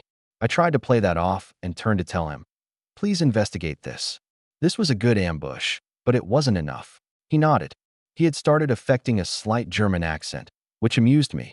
Ja. Another group of Maelstrom were annihilated short of your territory. Quite short. I had no idea how he knew these things when my aerial surveillance didn't see them. Still, I nodded. So it was going to be a 2-prong attack? Were they going to pincer us here or attack the base? Base, probably. An ambush of a single target by 2 separately moving units. He shook his head and continued. "It has too many moving parts and is the type of tactic you'd see in a film and not reality," he said with a shrug. I didn't have that much military experience. I mean, I was acquiring right here and right now, but what he said made sense. A pincer attack was one of those things that sounded clever, but ended up getting you defeated in detail. Several vans were pulling up, and I asked him, "Who helped us out?" Mr. Shadow forwarded me a small clip that was clearly from a stationary surveillance camera. It showed a group of a dozen heavily armed Borgs jogging down the street. Out of nowhere, a large green AV-48 swooped in and tore them, and the road to pieces with 2 large 30mm cannons. Just as quickly, the aircraft flew away and I paused on a still image of the side of the Aerodyne. It was obviously a NUSA Army aircraft. It still had the NUS Army stenciled on the side, except someone added in spray paint, "Not," right before it. As such, it said, "Not NUS Army" on the side. That was clearly not a NUS Army Aerodyne, I said wryly. "It says so right on the side there." Her shadow chuckled. It was like the engine on an old lawnmower. Once, twice, then continuously. It was the first time I had ever heard him laugh. 63. Unification. January 2068. EBM Petrochem Stadium. Loveboat 5, mission complete. We're RTB. Kurt Hansen listened to the pilots on the tactical net report that the interdiction mission he sent them on was completed successfully. He wasn't expecting a different result, as gangs in the area wouldn't start investing in possible manpads unless he stayed here longer term. Even then, the Corps kept such things pretty restricted. When you flew to work in an aerodyne, you didn't want the plebes to have ways to shoot them down. He saw the questioning look that Major Giffords gave him and grinned at her. She wasn't his XO, but had been acting in that capacity ever since those suits from Militech showed up. He had detailed Lieutenant Colonel Garcia to take independent command of a company of Pathfinders to guard the Militech suits and scientists, and to keep an eye on them. This was a waste of his talents, for sure, but he thought it was necessary as Garcia was the only one in his command that he trusted 100%. The Major was a close second, though. He had a bad feeling about the entire thing. What could be so important about a pre-data crash site that necessitated assistance from his unit? It had not come down the normal chain of command, either. It made him think that there was something incredibly important there, or that he was being screwed over. Or both. Allegedly, First ID, along with elements of the 101st, were going to be surging north at any time. Still, it wouldn't surprise him if his entire mission was more along the lines of a threat or feint. There was no military reason to take a beachhead and then sit on his heels for weeks. It was only the timidity of the Night City forces that stopped his unit from being routed or even annihilated. You couldn't threaten a city of millions with a rump brigade unless they let you. He was hanging his bare ass out here for God and everybody to see. So he had quietly begun a number of contingencies, especially after receiving a call from an old friend of his who was obviously feeling him out. He had mentioned things about a possible change in leadership at the highest levels. This was insane. Not only had President Kress been the president for decades, but he was only a colonel. Plotting military coups was the privilege of general officers, not him. He had the feeling that he might be screwed and hung out to dry, regardless. The politicals hated those who tried to be apolitical even more than their enemies. After all, you're curious as to why I assisted our little friends, he said amusedly. He sighed and asked, Say, Emily, have you ever felt like that you're being screwed over? Working for you. On a daily basis, she said cheerfully, and he laughed. He considered keeping things from her, but it would be counterproductive. She was acting as his S2, his staff intel officer, so keeping things from her would be hard, anyway. Plus, he trusted her. After explaining things, Emily Gifford sighed and pushed herself back into the chair. So, we need to flesh out an option, Baika, then? He snorted at that and nodded. He was calling the contingencies collectively Plan Zulu, but that worked, too. He opened up files and forwarded surveillance images of people entering the Sirens Call Amusements building. He highlighted one of them, a still image of a woman in profile taken from an aerial asset at high zoom, and raised his eyebrows at the Major. Their cyber doctor. We paid special attention to her. Taylor Hebert, a surgical resident at the Night City Health Science Center. We suspect she's just moonlighting, though. Someone suggested that we make an anonymous complaint to the licensure body since what she is doing is technically illegal, but we've made no move on that yet, she said, tilting her head to the side. Oh, I don't think you had clearance for her full dossier. How stupid of the brass to compartmentalize out our intel officer, but not surprising. Here, let me send it to you, he said and forwarded a second file to her. A Militech brat, daughter of she said and then raised her eyebrows. Is this confirmed? This changes our entire outlook on this gang of Borgs. They're obviously the cat's paw of these oligarchs, with Little Miss Princess overseeing the family investment. But why? What's so important about Pacifica? He shrugged. That I don't know. But she is inside the building right now. I don't think those two death squads could have destroyed their HQ, but she might have been killed in the crossfire. Maybe not, but I'm banking future favors here. Also, if we end up having to engage Option Baika, there'll be a buffer to Night City proper. Emily nodded slowly. The Sirens Call building recently paid a large chunk of change to double their net pipe, and it already was incredibly large. This is with a different carrier, so they are not looking so much for increased speeds but increased reliability. They've switched to a multi-home data architecture, looking more like a medium-sized data center than a braindance parlor in a borderline combat zone. Kurt shook his head. It always comes back to the net here. Garcia reports that whatever's got the suits in a tizzy at the old Militech facility is heavily net-based, too, with dozens of active fiber optic trunks going. God knows where. And it's older than either of us, predating the data crash. They built that facility in the 2010s. After a moment of silence, he asked, "Lastly, do you have any suspects about a hidden political officer?" She nodded. "I suspect Staff Sergeant Milford. He's old for his rank, quietly competent. His job always keeps him with the HQ company, and his jacket is interesting. None of us have served with him in the past, so it reads like a carefully constructed legend. I think it's bogus, right? Give me a list of his former COs, and I'll quietly verify that," Hansen ordered. When you got into the field grade ranks in the NUS military, you developed discrete methods of contacting your peers. Half the army ran on this network, and nobody was going to compromise it. So he would be able to get the actual truth about Milford without drawing attention to his attempt to do so. He didn't want to have an unexpected meeting with a commissar's pistol some dark night. A prerequisite for field rank in the NUSA military had always been a normal family arrangement. Many decades ago, this requirement was to filter out people with alternate lifestyles that were seen as undesirable. These days, it was to give the government easy hostages. However, little did they know that his wife had been cheating on him. So he didn't really care what happened if he had to implement this option Baika. Garcia had a better family situation, so they were already working on plans to exfil his wife and children, and he actually thought they would work. Things were becoming chaotic, and the normal intel weenies and political officers who monitored the movement of the families of senior officers were busy with other things. He said firmly as he stood up, "If he doesn't check out, Milford will need to have an accident in the event we need to move with option Baika." The major did the same, nodding at him. "Hopefully, things don't come to that, but you know what they say. If you can't take a joke." She trailed off. "Then you shouldn't have joined the army," he finished for her. XXXXXX. January 2068. Night City. Gloria's apartment, Santo Domingo. I don't get surprised too much anymore, but this definitely surprised me. Gloria kissed me. I didn't stop her immediately because Gloria was probably one of the few people that I would be interested in sexually. So it was nice to experience. It wasn't that I wanted to be alone forever. It was just that it was difficult to feel sexually compatible with someone that I wasn't already best friends with. Perhaps best friends were a bad way to put it, but I needed to already love someone in order to want to make love to them. When you added that, on top of the fact that I didn't feel comfortable disclosing the true nature of my existence, well, I had sort of settled on the fact that I might end up alone. That, or I would have to start dating a literal AI, and they were still a bit too inscrutable to me.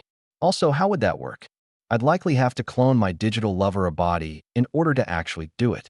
My relative lack of sexual interest generally was one of my biggest secrets because, way beyond my somewhat dated and occasionally anachronistic way of speaking, it outed me as incredibly foreign to the cultural zeitgeist. Casual sex was considered normal these days, almost universally. My stack of secret brain dances of holding hands and walking down the beach was considered seriously weird shit. Gloria was one of the only people in the world where I was genuinely open to a sexual relationship. Her, Kiwi, and Ruslan, at least before I had to kill him. He hadn't quite reached that point, of course, but I had hoped he would. I could even see myself developing feelings for Yuki if I could somehow deprogram him from his overriding loyalty to Arasaka. He had such a submissive personality that he would be Stockholmed quickly in that case. But that was unlikely to ever happen, either. I wanted to spend a little more time thinking this might be possible, but having so much knowledge of human psychology stuck in my head was really disheartening. Gloria was kissing me because she was worried she was going to lose me, not out of lust or romance. I could see it all in her face, and I couldn't ignore it. This wasn't one of my mushy brain dances. I couldn't play pretend forever. "Finally," I said. That was out of the blue. Her face looked vulnerable, almost like she was fighting back tears. This was very unusual, as Gloria was one of the strongest people I knew. Also, it wasn't what a girl who had just been kissed would like to see out of the person who kissed her. She realized things weren't going as she had hoped, and said, "Tay, I love you." "I love you too, Gloria," I said honestly. "But I am not sure you mean that you are in love with me." Gloria flinched a bit as I said that, and I sighed. Certainly, I had never noticed hints that Gloria preferred the company of the ladies. While we were partners on the ground ambulance, she worked so many extra hours that she didn't have time to do anything else. Her salary and overtime barely kept her and her son afloat in the city of dreams. That changed when I borderline kidnapped her to a new identity in Los Angeles. But even then, it was mainly only the occasional man that I noticed her look at. Not women at all. I dusted off my psychology hat and asked, "What's going on, Gloria? I met someone at work. I really like him," she admitted, but then firmed her expression. "But he's not worth it if it means losing you." I smiled genuinely. "Why do you think dating someone else would result in any change between us?" She frowned. Although I couldn't say that I had a healthy family, not since Mom died, at least I had the memories of what a healthy family should be. Gloria didn't even have that. She just had the intuition that there was only one way it was supposed to work, and if she dated someone, then there would be no room for me as well. Honestly, she probably realized that this was silly, but the possibility of change was causing her to panic. Change was scary. She was quiet for a long while, and then made a sound that was halfway a laugh and a sob, shaking her head. "You wouldn't mind if I started seeing someone?" Instead of immediately agreeing, I introspected for a moment. Finally, I shook my head. While I might feel a little envy, I certainly didn't feel jealousy. The nuance was totally different, after all. There is no reason we have to fall into a neat stereotype. You're my family in all the ways that matter. I don't have much of that sort of thing left, I told her. At least, not that I really cared about. I would have been happy with Alt Dad because he was basically just a different version of Dad, but he was gone here, too. I didn't have any real attachments to the ultra-rich side of Alt Taylor's family, just like I didn't really think too much of Graham's back in Brockton Bay, either. She let out a long sigh and then chuckled. That makes me feel a lot better, especially since you were like 15 when I met you for the first time, so this felt a bit gross. I sniffed, offended. I was 16 by then. Thank you very much. I had my 16th birthday a little bit before I graduated with my paramedic license and before I ever met Gloria. I considered myself much older than my objective age, too. For every year that passed objectively, I consider myself over a decade older when you considered how many brains I had and the level of subjective time dilation I ran under continuously.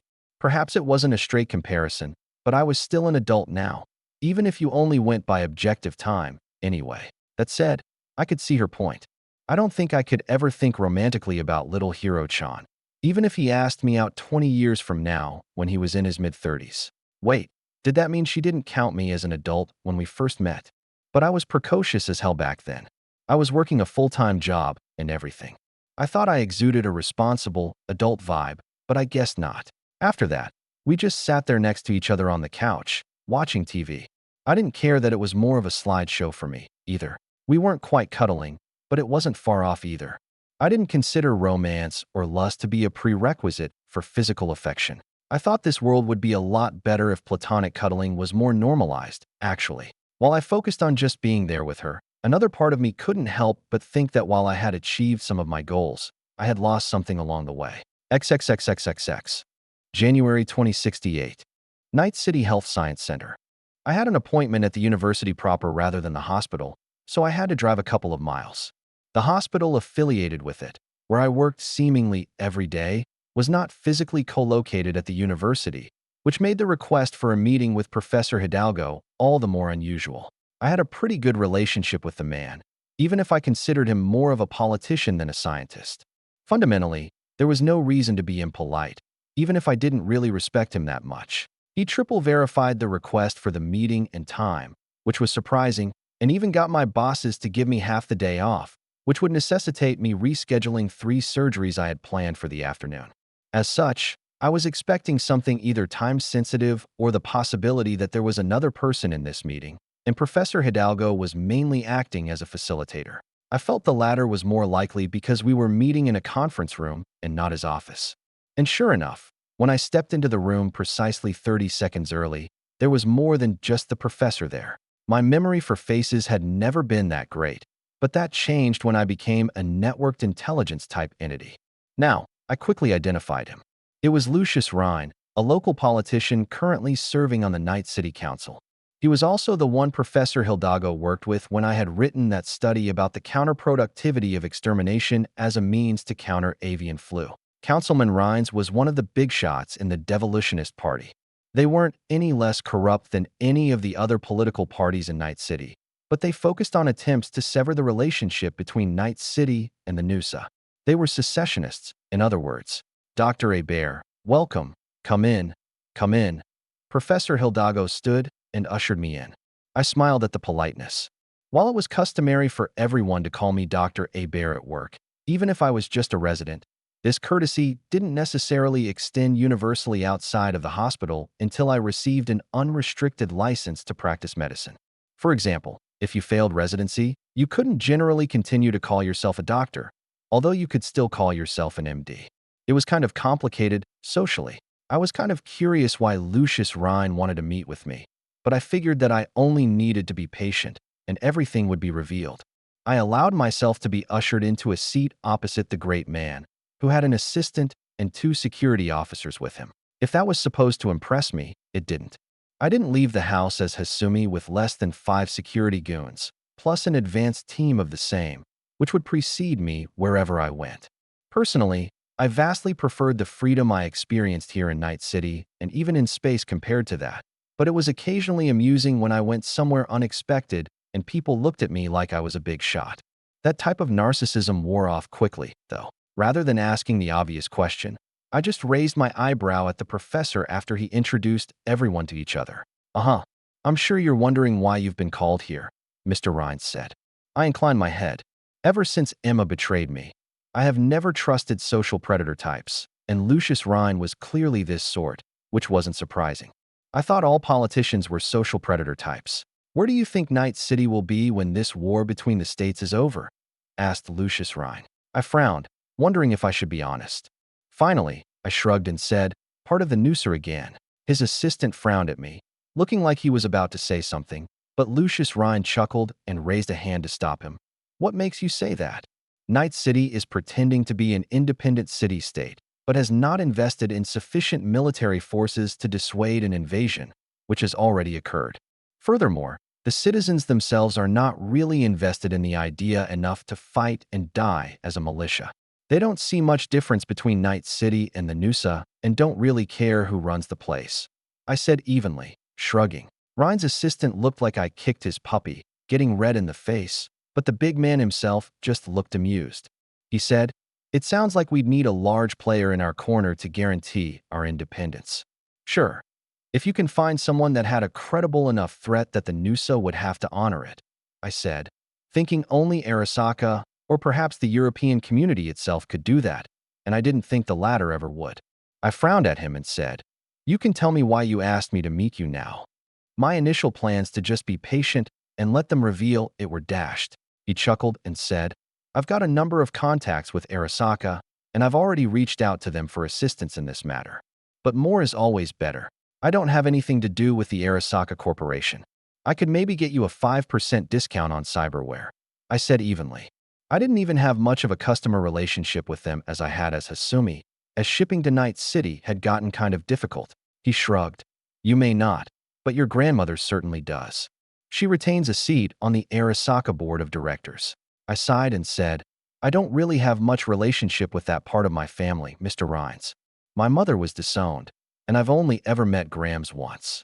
He waved a hand. Yeah, I'm aware.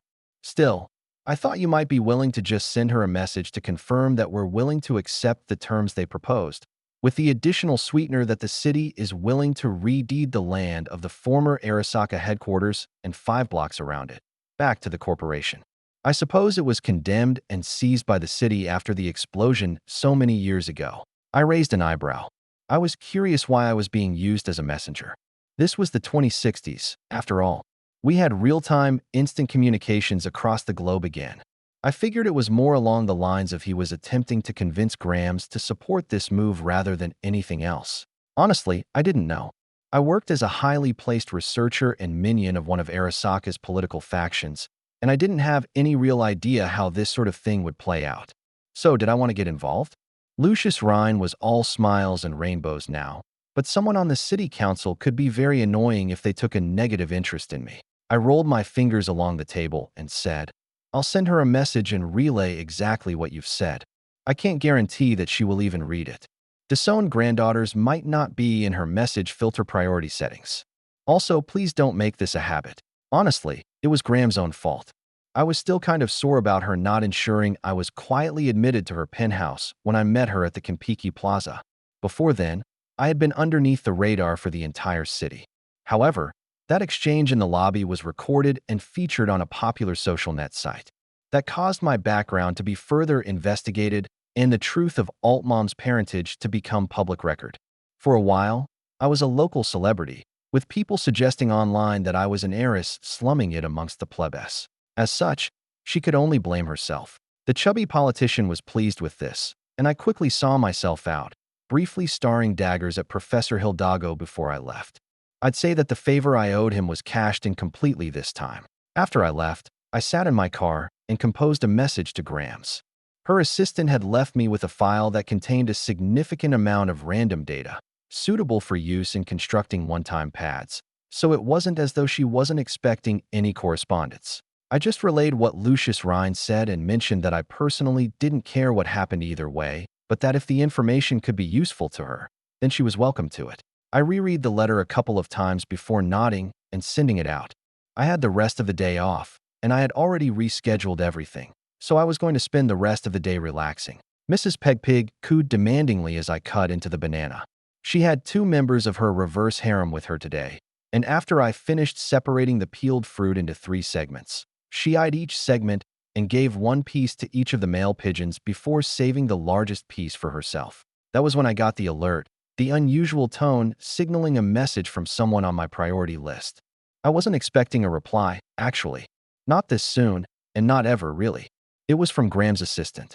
I hummed as I ate pieces of a navel orange and opened the file. Fruits were pretty expensive, so I didn't waste them. After inputting the message through the decryption software, I nodded and called the number Lucius Rhine left me just a short time ago. To my surprise, the man answered the call himself with a terse, "Rhine. Councilman, I've done as you asked, and surprisingly, I've heard back," I said. He looked interested and said, "What can you tell me?" I shook my head on the vid call. Although our present call was encrypted using our respective public and private keys, it wasn't entirely secure. For the most part, regular cryptography was fine. But this was something of potential national interest, so I wouldn't be surprised if Rhine's calls were given high priority in the large quantum computer data centers that the NUSA FIA surely had. I was still in the realm of a gifted hobbyist as far as hacking and cryptosystems went, but as far as I knew, there was really only one kind of unbreakable encryption system, the kind Graham's assistant and I had just used. And I had never arranged for a secure transfer of a random file to Councilman Rhines, so I couldn't use it here. Instead, I said, "Please either come by my apartment or send someone you'd entrust with a message to do so." He looked a little annoyed at first, but then something made him brighten, and he nodded. "I'll swing by before I head back to the office." Then he disconnected. Should I be concerned that he knew where I lived without me having to give him my address? I snorted. I didn't have to wait long. After my doorbell rang, I let Lucius Rhines and his 2 goons inside. After the door closed, I said, "My Graham says that Arasaka will act as you hoped, especially with the new concessions. The entire CVBG Amaterasu will be getting underway and steaming to Night City. They'll leave on February 1st.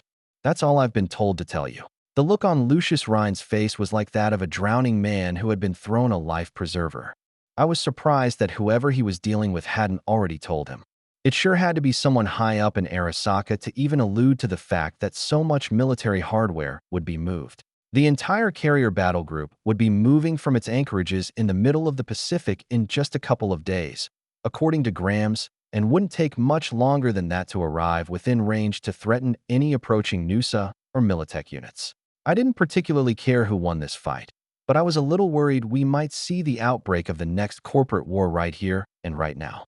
If that happened, then I would use everything in my bag of tricks to ensure Kiwi, Gloria, and David survived, and I wouldn't care about little things like keeping the Dragoon and me separate at that point. I would even use Hasumi's influence to try to get them evacuated if it looked like one side would use WMDs in an "if I can't have it, then nobody can attack." Lucius Rhine thanked me one more time and then departed, moving as fast as I had ever seen him move. He hadn't stayed inside my dwelling for longer than a minute, but I still triggered a careful sweep, looking for any listening or surveillance devices that he or his goons might have dropped. After a moment, one of the small spider bots that performed the search triggered an alarm and I blinked in surprise. Was something left behind, after all? I couldn't just search for radio frequency noise. A smart bug would record and only transmit in bursts. Data storage was so low and wireless bandwidth so significant that a tiny bug could record for days and exfiltrate all that data in only a minute. So just relying on that wouldn't work. Instead, my little semi-biological robots used a technique similar to that used by skyscanning telescopes. They took a lot of optical pictures and compared them to previous sweeps, and any new speck was investigated. If it was as suspicious as it was now, an alarm sounded. I walked over to one of the small robots, already getting angry. I invited someone into my home, and they had the gall to leave behind a raisin? I frowned. Okay, maybe the algorithms that judged an item's suspiciousness needed to be improved. Also, who had gotten into the raisins? I looked over my left shoulder. Mrs. Pegpig cooed and flew away, refusing to make eye contact with me. Just in case it was a raisin-shaped listening device, I squished it before throwing it in the trash with a sigh. XXXXXX. Close proximity to Sol. Unknown dimension. There wasn't anything left to harvest here. Even the Oort cloud was mostly gone. The star itself was a little more challenging than the other large celestial bodies, which it had already captured and mostly transmuted or stored. Mass was useful. Although it was inefficient, the output radiation of the largest celestial body, the star, was enough for it to slowly convert a lot of the mass it had collected into more useful versions that had the opposite electric charge. If it allowed such matter to come into contact with what it now considers regular matter, then both would be annihilated and release their entire mass, energy equivalents. This was really good energy storage. This was the most energy-dense substance that it could reproduce so far. While it didn't hold a candle to the dimensional energy that it was born with, that was a much more finite resource that it couldn't reproduce. It had also begun regularly accelerating beams of this opposite matter at the star, which often resulted in a huge eruption of matter which it collected for more mass. It needed to do this roundabout method because collecting the mass of the star in situ was a little difficult, even for its material science. It wasn't so much that the heat was a problem, but the gravity was. Its dimensional portal technology was a little sensitive in terms of gravity. Using the host's units of measurement, more than a few dozen gravities of difference between each end would cause the portal to fail. It could arrange parts of itself to orbit very close to the star in a very elliptical manner, which could cause it to scoop up bits of its atmosphere. But this was very inefficient. Inducing localized heating events at parts of the star was a lot more effective. This would cause an eruption of solar matter to be flung a great distance, which it could collect. The silly star was too inefficient in both its use of its own fuel and its fusion processes. Once it had pruned the celestial body as much as it dared, the industrious crystal calculated that it could create hundreds of fully enclosed artificial stars in orbit. They might only last 1,000,000 years, but the energy it collected from them would be huge during that period of activity. Besides, it wasn't expecting to be here in 1,000,000 years anyway. And even if it was, there were still approximately 10 to the 97th power alternate versions of this celestial body that it could move to and repeat this process. Hopefully, the host won't want to remain here that long. There certainly wouldn't be anything they hadn't both explored on any version of this planet by then. It had a strong drive to know more, and it felt the host was the same. Oh, the host. The crystal reached a resonance that signified excitement. The host was trying to explore her new body. If a crystal could smirk, it would be doing so. Instead, it settled for vibrating slyly. Originally, it had to fight a little ingrained feeling of wrongness in allowing a host access to its most personal and private crystalline self-technology, but that hadn't stopped it. Anything to the best host. And look at the host now. The host was more like it than she had ever been. The host was mentally investigating what she could do with her new mind, and flailing around like a baby, like a new pebble. Oh ho ho. It hadn't been that inept even when it was born. How amusing. How interesting. What was this feeling it was having?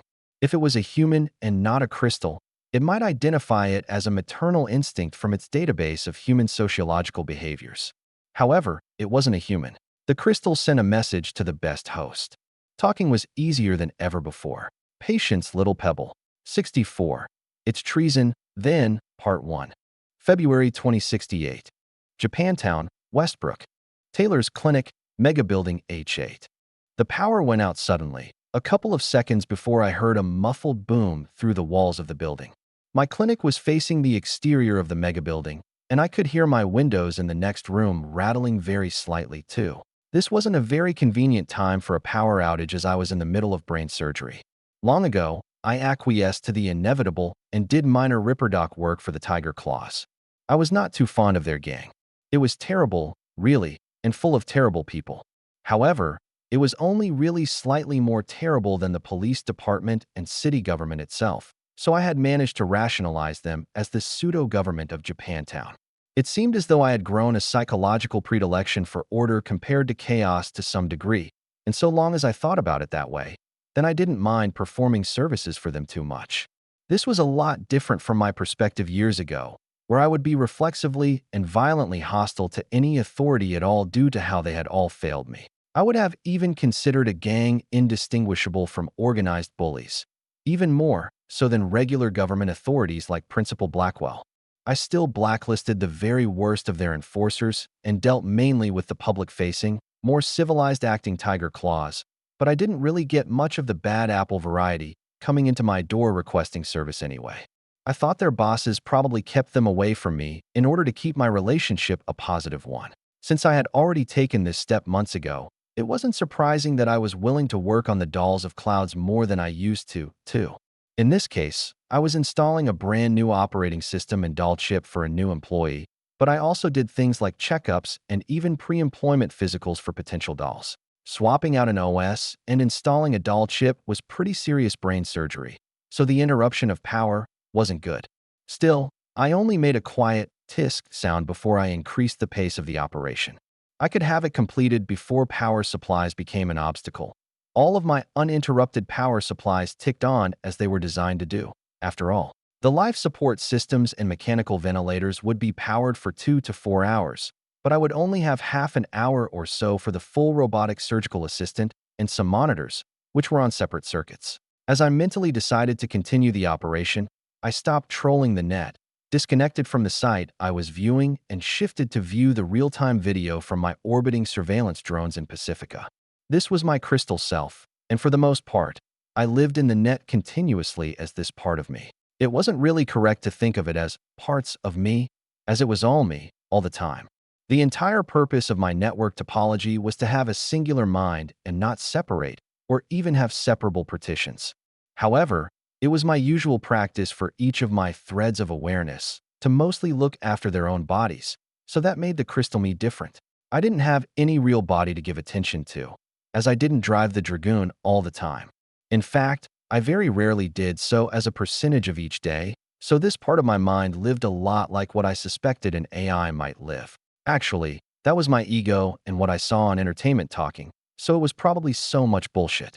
In actuality, it was probably closer to how a really serious netrunner lived, just traipsing about the net in full VR mode all of the time. HN, I said aloud as I observed the plumes of several explosions within the city. About half my drones in Pacifica have been delivered so far, and this finally included the main battle management computer system and high-gain, phased array radar emplacement on the roof of the building. I pulled up the real-time radar data and then went backwards in time to view the recorded data and zeroed in on several anomalies. It could have been a flock of birds or a reflection of ground clutter downtown from one of the skyscrapers, as my building in Pacifica wasn't that high. But in retrospect, it was obviously several dozen low-observable cruise missiles entering the city and then performing terminal, supersonic dive bomb maneuvers. The visible targets were electrical substations, but I bet there would be more that I just couldn't see from my vantage point in the southern part of town. The encrypted police band was already being flooded with messages, and unlike my position in Los Angeles, I didn't have access to it here. Dr. Hasumi was a well-behaved corpo entrepreneur and had a working relationship with LA's cops. Here, I specifically didn't protect police vehicles, so they were often shot at as soon as they tried to enter Pacifica, sometimes long-distance shots from gangs more to the south of me. It was almost the only target that dissatisfied people wanting some of the little ultraviolence could partake in my little area of heaven. Anything else, and my increasing number of drones or Kiwis mercs would come down on them like Mjolnir. I would have lost all credibility with the rest of the warlords in the area if I had let the NCPD have free reign or even reclaimed a toehold, so it was just something I couldn't do. Already, a lot of people thought I was some sort of corporate plant, agent provocateur, or cat spa. I mean, I was a cat spa. But the cat who owned the paw was also myself, too. I was both the cat and paw simultaneously, so it also suited my interests to keep the coppers out, but I had no idea how this strategy would persist in open warfare. Generally speaking, malcontents and troublemakers, and that included everyone running a gang in Pacifica, as far as I could tell, were rounded up and pacified during martial law, either by the new occupiers or the former, depending on who won. At about the same time as lights returned to my clinic, both Kiwi and Gloria called me simultaneously. The lights coming back on must mean that someone started the building's emergency generators. I had seen the bank of a dozen large generators in the basement, but I had no idea what they were powered by. If they were fueled by natural gas, then they might stay on for a long time, however long the pressurized methane was in the pipes. However, I thought they might be CHOH2, powered like most small internal combustion engine motors, and if so, they wouldn't last forever without being refueled. I continued working quickly on the surgery, but slowed a little bit now that power was restored. At the same time, I answered both calls and spoke simultaneously. Kiwi's call was brief, and she just wanted some direction. I told her to follow the pre-planned contingency for a Nooser invasion, a halt to all patrols for the moment, as well as to keep grounded any obviously armed drones. Regardless of what happened, if the Nooser invaded or if some Night City forces counterattacked, it would come through Pacifica, and my plan was to not get in anyone's way. I had also hired her shadow to investigate and see what the Noosa forces in the southernmost part of Pacifica were up to on a contingency basis in the event of an invasion. If I flew drones too near them, or even too high over my own territory, they generally shot them down, and I was tired of wasting money that way. It was dark on Gloria's side of the vid call, and she said, with an urgency to her voice, "Taylor, crazy shit is going on. The Norte Americanos are invading or something. Corporate had thought it would be a couple of days away, and they're recalling all employees to the trauma team tower. Can you look after David? I may be sequestered and working back to back for days." I frowned. They're not offering to intern dependents too. That didn't sound right. If they were going to this extreme, they'd have basic accommodation for families as well. She frowned and said, "They said they would if things got any worse, but not right now. Plus, I'd rather see if you'd be willing to watch him anyway." I nodded. That wouldn't be a problem. I always liked the little gremlin. How are you going to get to Japantown? For that matter, how are you going to get to work? With any widespread loss of electricity, things are going to get more Mad Max than not out there. She rubbed her chin. Mad Max. I frowned. I didn't know if that film actually existed in this world before opening my mouth. A quick net search confirmed that it did not. It didn't even exist in Earth Bet, only Earth Aleph. Still, she got what I was saying from context and said, "That's a good point." I waved a hand and said, "I'll see if I can charter an air car. It looks like your building management is a bit less on the ball than the Tiger Claws, but do you think you can make it to one of the AV pads?" She nodded. "Yeah. I'm going to bring my street sweeper for the trip, though." All of my chest swelled with pride. From someone who was borderline afraid of guns when I first met her to someone who was grievously injured by one, it wouldn't be shocking if she retreated into a phobia. Instead, she used her superhuman Borg strength to practice firing fully automatic shotguns one-handed and talked about getting the Borg version of a SmartLink system integrated into her hands. I just put her on hold while I called several different charter companies. The first 3 didn't have availability, or they were in a temporary stand-down, afraid of being shot out of the sky, but I found Combat Cab willing to fly one of their AV-4s for about 3 times the usual price. I paid a deposit quickly. While I was spending a lot of money lately, I still had access to almost all of the wealth I generated in LA before I got recruited by Arasaka. Even after I paid fairly nice severance packages to all my employees, which amounted to a month's salary and implied permission to loot the factory to the ground, I had over 17 million. These days, that was down to about 14, but I still wasn't questioning a few thousand here or there. I had to keep enough to capitalize my business in space, too, as I was getting known well enough that spacers would be willing to do business with me. That would be the point where I could have a little bit more privacy up there and possibly smuggle some equipment and keep it secret so that I could, theoretically, clone my self-replacement bodies.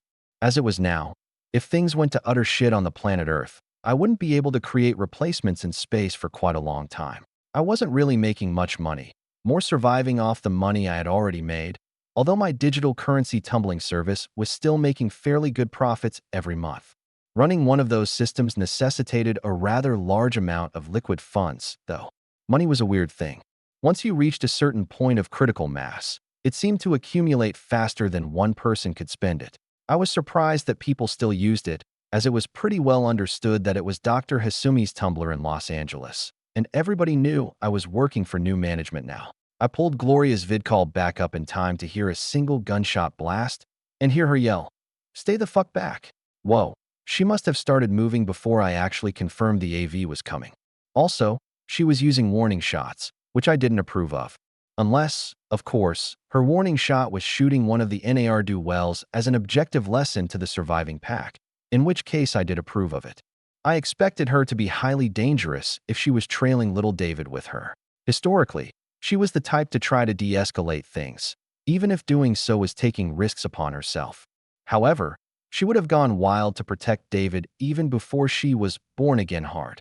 I settled back and decided not to bump her shoulder unless she asked me for help. XXXXXX. Gloria's apartment, Mega Building H4. Santo Domingo, Night City.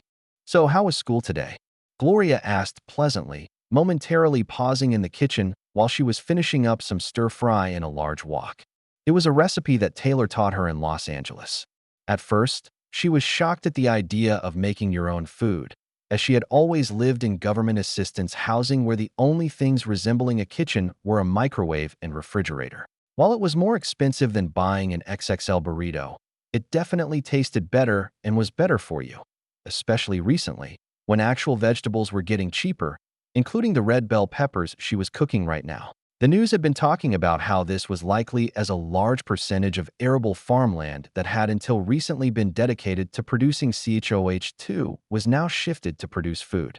Not surprisingly, the Corps have adjusted things so that the total amount of eddies you spent every day on food didn't really change, or possibly even increase in her situation, but at least the quality was improving. "Fine," the boy said, but then elaborated, "We're starting to learn about cells in science, animal and plant cells, and how they differ." Gloria raised her eyebrows. She hadn't started learning about cells and their characteristics until she was almost in high school, but then again, she was a product of the public school system. Little David was only in the 5th grade, but he was in a fancy corpo school that she couldn't afford in any way to send him to without Taylor's help. Normally, she wouldn't accept help like that because she was wise to the ways of the world, and nobody did anything for free. However, if it was something to help David, then she might have done so anyway. But she had long ago realized that Taylor just cared for them both.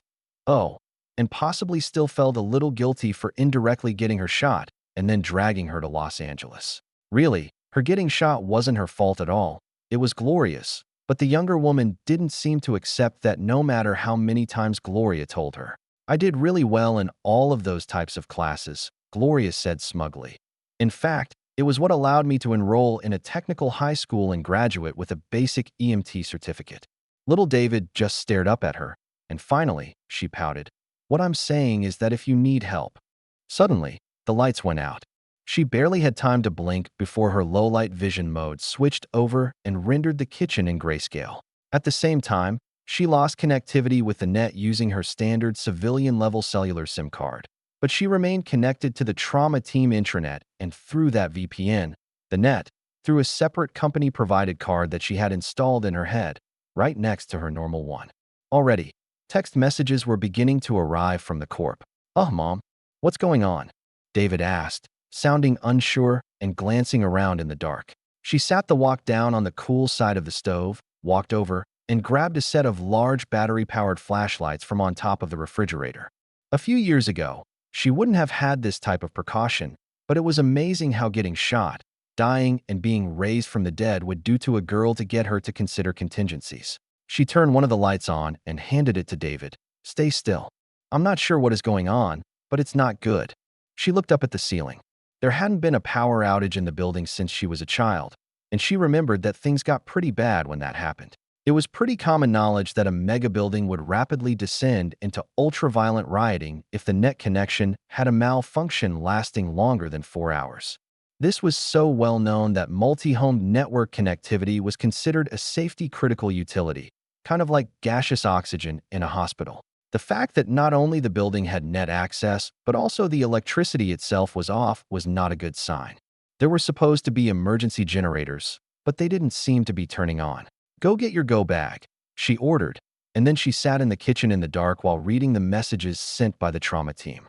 The Corp had been anticipating a NUSO attack on the city in the next week or so, but they had believed it would just amount to a mechanized division or two rolling in from SoCal to invest in the city, then negotiating with the Night City leaders. She tapped her foot rapidly after finishing reading and decided to try to call Taylor.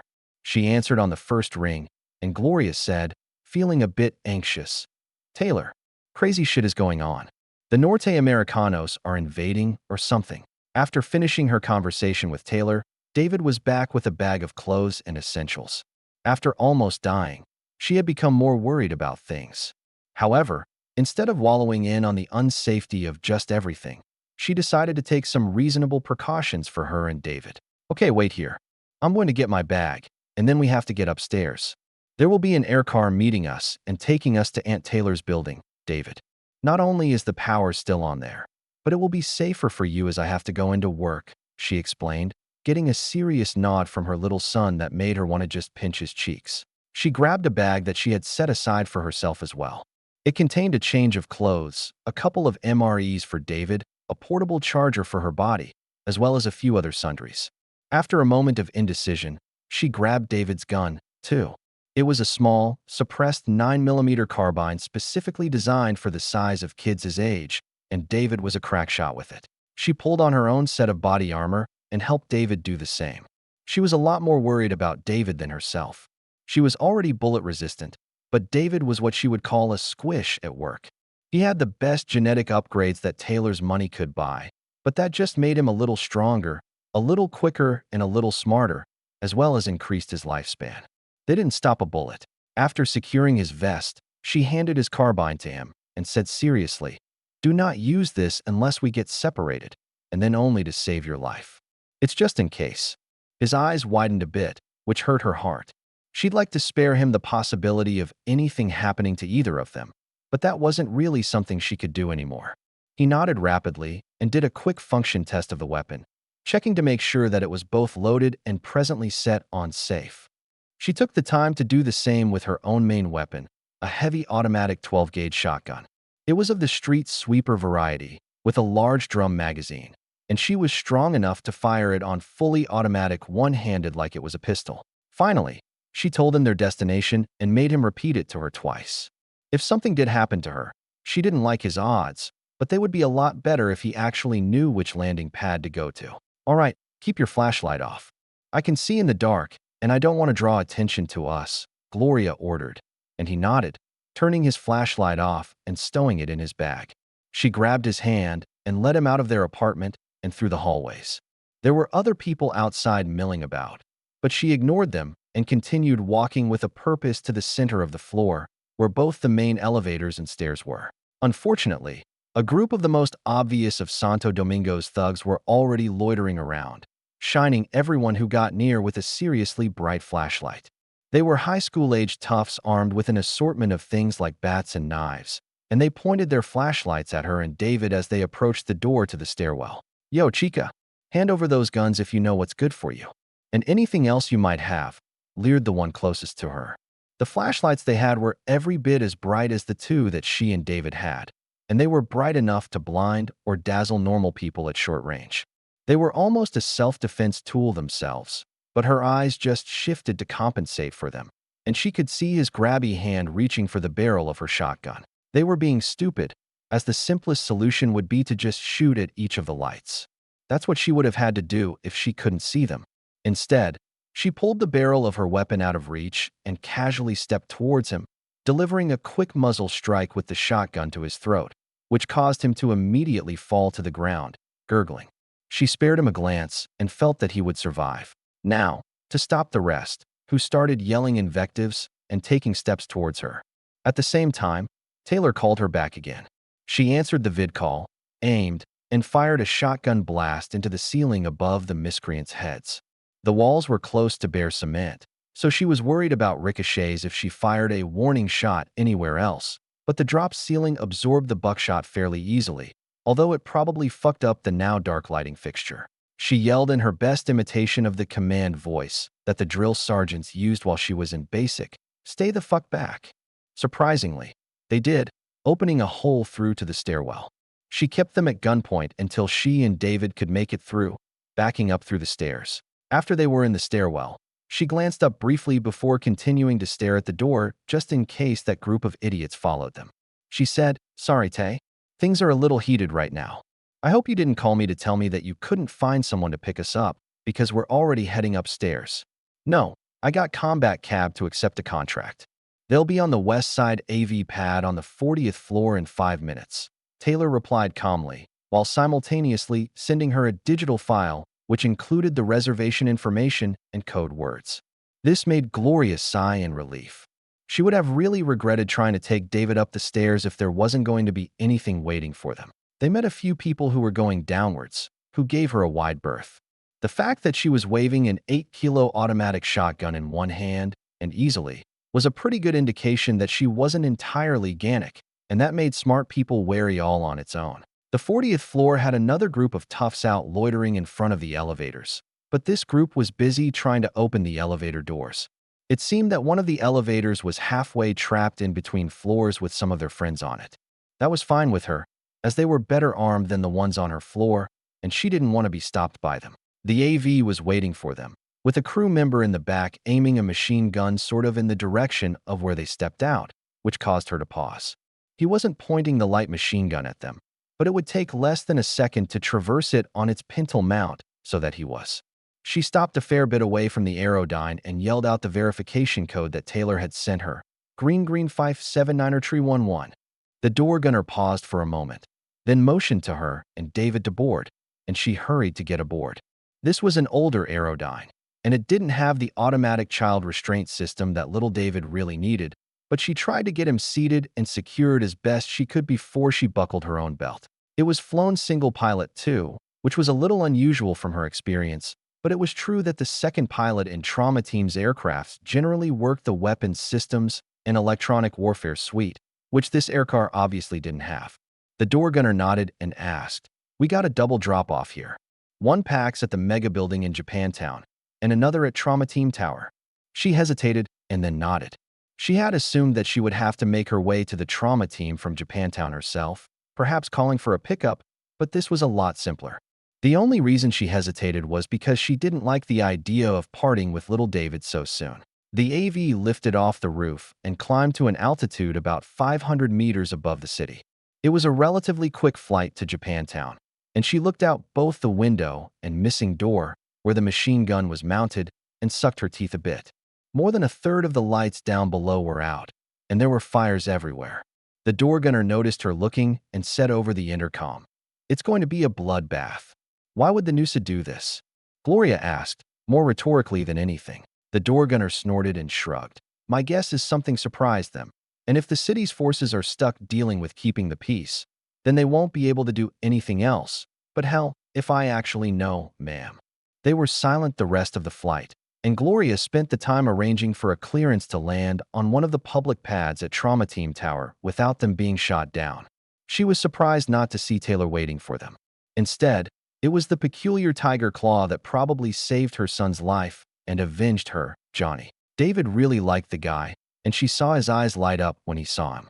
Johnny ducked his head close enough to speak and said, "Doc Hebert was in the middle of a surgery when the recent unpleasantness started, so she asked me to take care of escorting young David upstairs to her apartment." Gloria nodded, but still quickly verified that with Taylor through text messages. She helped David out of the Aerodyne and said, "Stay safe. I'll be able to talk to you online, and I'll be back as soon as I can." David nodded seriously, and then both he and Johnny backed up so that the aircar could power up and lift off the pad again. She sighed and stared out the window on the quick flight downtown. XXXXXX. I finished up the surgery about the time David arrived and only had a few things to clean up with. I didn't have the benefit of 2 surgical nurses here as I did at work, so I had to perform all of the tasks myself. Still, I would be done pretty quickly, and after I was sure my patient was safe in clouds, I would head upstairs to check in with David. I would have to go to work myself tomorrow, so I had already talked to Evelyn, who had agreed to babysit. I think David would like this very much. He wasn't old enough to be interested in girls, and especially not women, in a sexual or romantic way, but he was right at the correct age where he liked being doted on by beautiful women, and he probably had crushes on a number of the dolls. That was pretty normal for boys, psychologically. Johnny, the samurai gunman, had said that they had planned to stretch out their supply of fuel to run the building's generators, so she should expect load shedding and rolling blackouts that would last no more than 30 minutes at a time, although they would make sure that the internet and wireless connection stayed powered even during the blackouts. People wouldn't mind sitting in the dark if they knew it was temporary and they could still get on the net during that period. It was pretty smart. They needed to stretch the fuel supplies because they didn't know precisely when the city could have power restored. The Tiger Claws had already surveyed the damage, and the damage was pretty total to a number of transformers in multiple electrical substations. This wasn't really expensive to repair, but nobody knew how many spare transformers the city had, nor did they expect them to be enough. It might take days to get more in from the Free States, or perhaps longer if the Noosa military was going to invest the city in the meantime. I shook my head, a little worried, as I carefully used nanomed gel on the doll's surgical site, wound and bandaged it closed. This would begin a rapid healing of the bone in the girl's skull that I had to temporarily remove for the surgery. Her shadow had already performed reconnaissance and relayed that the Noosa presence in the southern part of Pacifica wasn't expanding, which surprised me. I had expected that they would use the cover of this chaos to begin attacking or at least send sappers into the city to attack the NCPD or city government. Instead, they had turtled up even more than they already had, which I couldn't understand. Of course, I wasn't really a military-minded person. It was one thing to see a weakness and ruthlessly exploit it, and I thought I had that kind of temperament. But it was another to understand how an actual organized military force of thousands of individuals thought or planned. I began waking the doll up. Sadly, she would have to wait a little while to regrow her hair, which wasn't part of the surgical plan. Unfortunately, the nanovet used a lot of power, and it wasn't the sort of thing that handled interruptions in power too well. It was a bit of a shame, as she had beautiful blonde hair and a body to match, kind of reminding me of that vulpine grinning woman that I worked with briefly in Los Angeles. "How are you feeling, Miss Anderson?" I asked, congenially as she fully regained consciousness. XXXXXX. Aoyama, Tokyo. Hasumi Sakura's apartment. At about the same time that normal order was breaking down in Night City, I was returning from a long day's work at the office.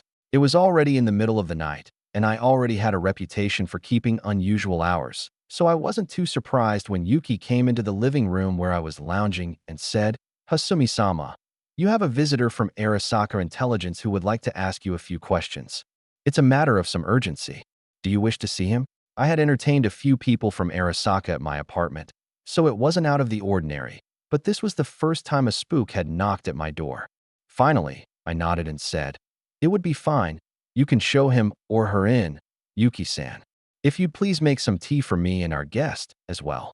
Yuki nodded, seemingly brightened that I hadn't told the unannounced visitor to take a hike. Shortly thereafter, Yuki escorted a nondescript man into the living room. Yuki introduced him as Mr. Tanaka, which caused me to raise an eyebrow. The man looked incredibly ordinary. He was dressed in a cheap, but not too cheap, suit and had a face you would immediately forget, and he was named Tanaka. Tanaka was like the Japanese equivalent of Mr. Smith, an incredibly ordinary surname.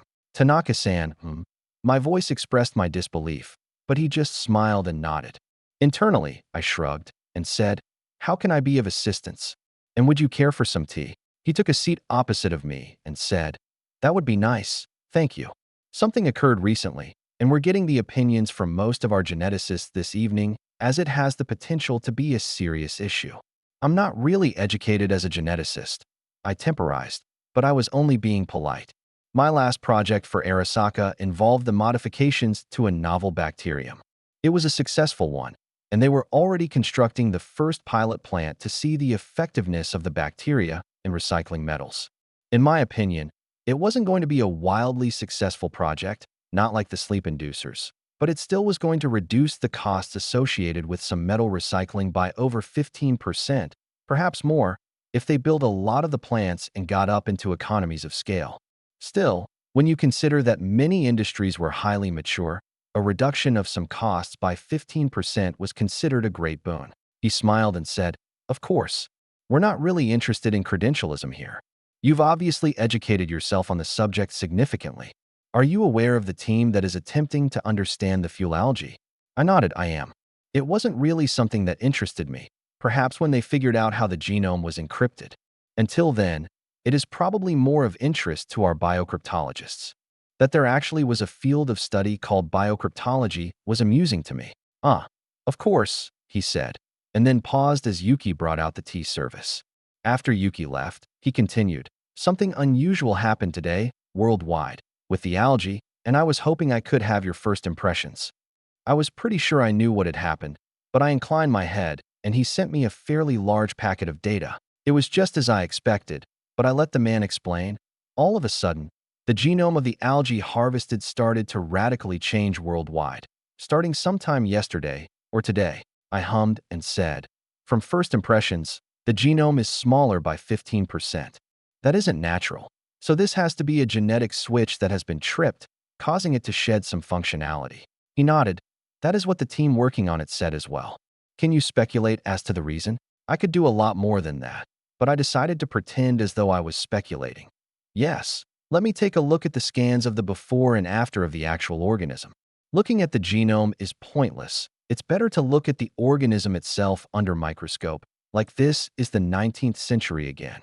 I spent several minutes pretending to inspect the algae, occasionally saying something like, or interesting. Finally, I brought the spook into a shared AR workspace and threw up an image of the algae before and after, right next to each other. I zoomed in and highlighted a very small area. "This organelle is now missing in the algae. Do you know what function this organelle has, Hasumi-sensei?" he asked, now quite interested. I shrugged. "It's somewhat similar, if obviously miniaturized, to a photoreceptor cell. That is all I know for sure. The following is my speculation, yes?" He nodded, and I continued. "Releasing a self-replicating cyanobacteria that is designed to outcompete nearly everything and spread worldwide is a dangerous activity. What if something happened? I suspect that this is part of a kill switch. Specifically, I suspect that some specially encoded burst of light would trigger the production of some enzyme that would act as a signal to start apoptosis. The same enzyme would then escape the cell when the cell membrane was destroyed and signal the same behavior to nearby cells, causing a chain reaction. I suspect that this shedding of parts of the genome is removing this feature so that nobody can use it now that the creator knows that it is safe." The spook was quiet for a moment and then nodded. "That makes some sense. Hopefully, that is the case. We have shifted our economy to heavily take advantage of the fuel provided by the algae, and if it disappeared suddenly, then we would be in quite the pickle." He took a sip of his tea and asked, "How would the algae know when to shed this functionality? Did it receive a signal?" I frowned and shrugged. "It's possible, but I doubt it. The simplest way is a timer, by way of a counter that each generation would iterate as it went through mitotic division. It wouldn't be perfectly accurate, but you could time things to the precision of a few days or a week this way. I'm sure we have some early samples of the algae on ice. You can easily check this by thawing them in a controlled environment next to the new algae and see if any changes occur. If it's a signal, then the new algae would likely convert the old one." I finished my tea and said, "I don't believe I have anything further to add, though. Was there anything else you needed?" The nondescript man shook his head and smiled. "No, ma'am. Thank you for the assistance." He started to stand up, and I raised a hand to stop him and asked, "Can you give me some details on what is happening in the Nusa? Some people are suggesting it's the start of the next corporate war, and I'm a little concerned." He frowned and said, "Ma'am, while you have the highest clearance level, you don't really have a need to know." I interrupted him again. "You misunderstand. I'm not interested in any secrets. Just information that is publicly available to anyone that could observe it. Say, just what Militech or even the world press might know." He softened his expression and said, "Ah, I see. I can tell you a few things, then." Close to a week ago, the carrier battle group Amaterasu pulled anchor and began steaming directly towards the west coast of the continental United States. The Nusa Pacific Fleet left the anchorage at Hawaii and attempted to intercept them short of their mainland. There was an exchange of anti-ship guided missiles on each side, causing damage to both sides. He took the last sip of his tea and said, however, a task group of Arasaka and JDF submersibles, including the submersible aircraft carrier Ryujin, were seen to surface near Pearl Harbor and launched attacks against a couple of Nusa Coast Guard and Navy air stations that housed ASW aircraft, destroying many on the ground. Still, some sortied and did significant damage to one of the submersible cruisers. At this point, the escalation stopped. It isn't known publicly what happened, but the majority of the Nusa Pacific Fleet turned around and started returning to Hawaii, and the Ryujin left as well, leaving the Amaterasu and her escorts to continue to the west coast. He nodded and said, that's pretty much all that is publicly known, although I think we probably have escaped an escalation that might precipitate conflict or danger here in Tokyo, at least for now. I can't really say anything else. I stood up, along with him, and internally considered what he had said. It sounded like open warfare for a bit there, except one or both sides had pulled back from the brink there at the end. Were the attacks on Night City just revenge then? XXXXXX. July 2011.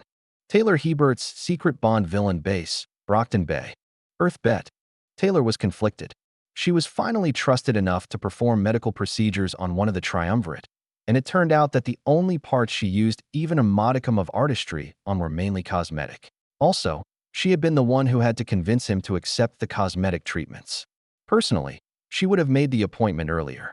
Eidolon wasn't quite ugly, but he wasn't aesthetically pleasing either. He looked like an average middle-aged man who didn't get quite enough exercise, balding and developing a second chin and a slight paunch. He wasn't as narcissistic as she had thought from her first interactions with him earlier. She paused and corrected that because he was every bit as narcissistic as she thought, but he didn't particularly care about his civilian identity. He didn't allow her to turn him into something very artistic, either. Ultimately, he only agreed for her to take some pounds off and help him build some muscles the quick way, as well as minor adjustments such as fixing his balding.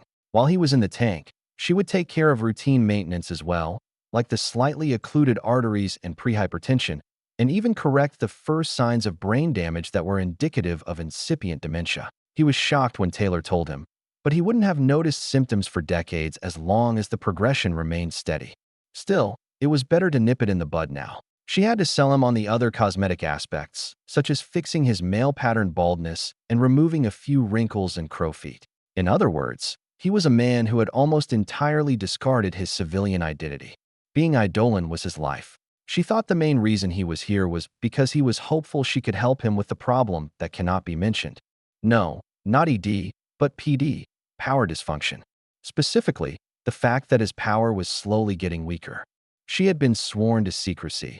Well, even more secrecy, before he told her about it. And the only reason he had was that they were both in the Illuminati together, even if he was peers with her boss's boss, and she was merely a minion. Speaking of, Taylor's boss's boss, Dr. Mother, had long ago found a stopgap solution wherein Eidolon could consume some power vials, which seemed to recharge him for lack of a better word, but it wasn't something that did his body a lot of good. He could only do it perhaps once or twice a year without suffering significant sequelae, and it just wasn't quite enough to stem the tide of slow degradation. Okay, you can go ahead and consume the vial, she told him after triple-checking that all of her sensors were on and focused on the cape. He was optimistic that she would have some kind of solution for him, but she was much less so. She dealt with biology and science, and this alchemy was something that her power absolutely refused to assist her with. Still, she was one of the foremost experts on the way powers interacted with the brain. Not only has she done dozens of pathological examinations post-mortem on capes that were provided by her boss, but she routinely had to do brain surgery on case 53s as well. Sometimes they had powers that could not be controlled, and she had found ways to adjust the anomalous brain regions to provide relief, most of the time.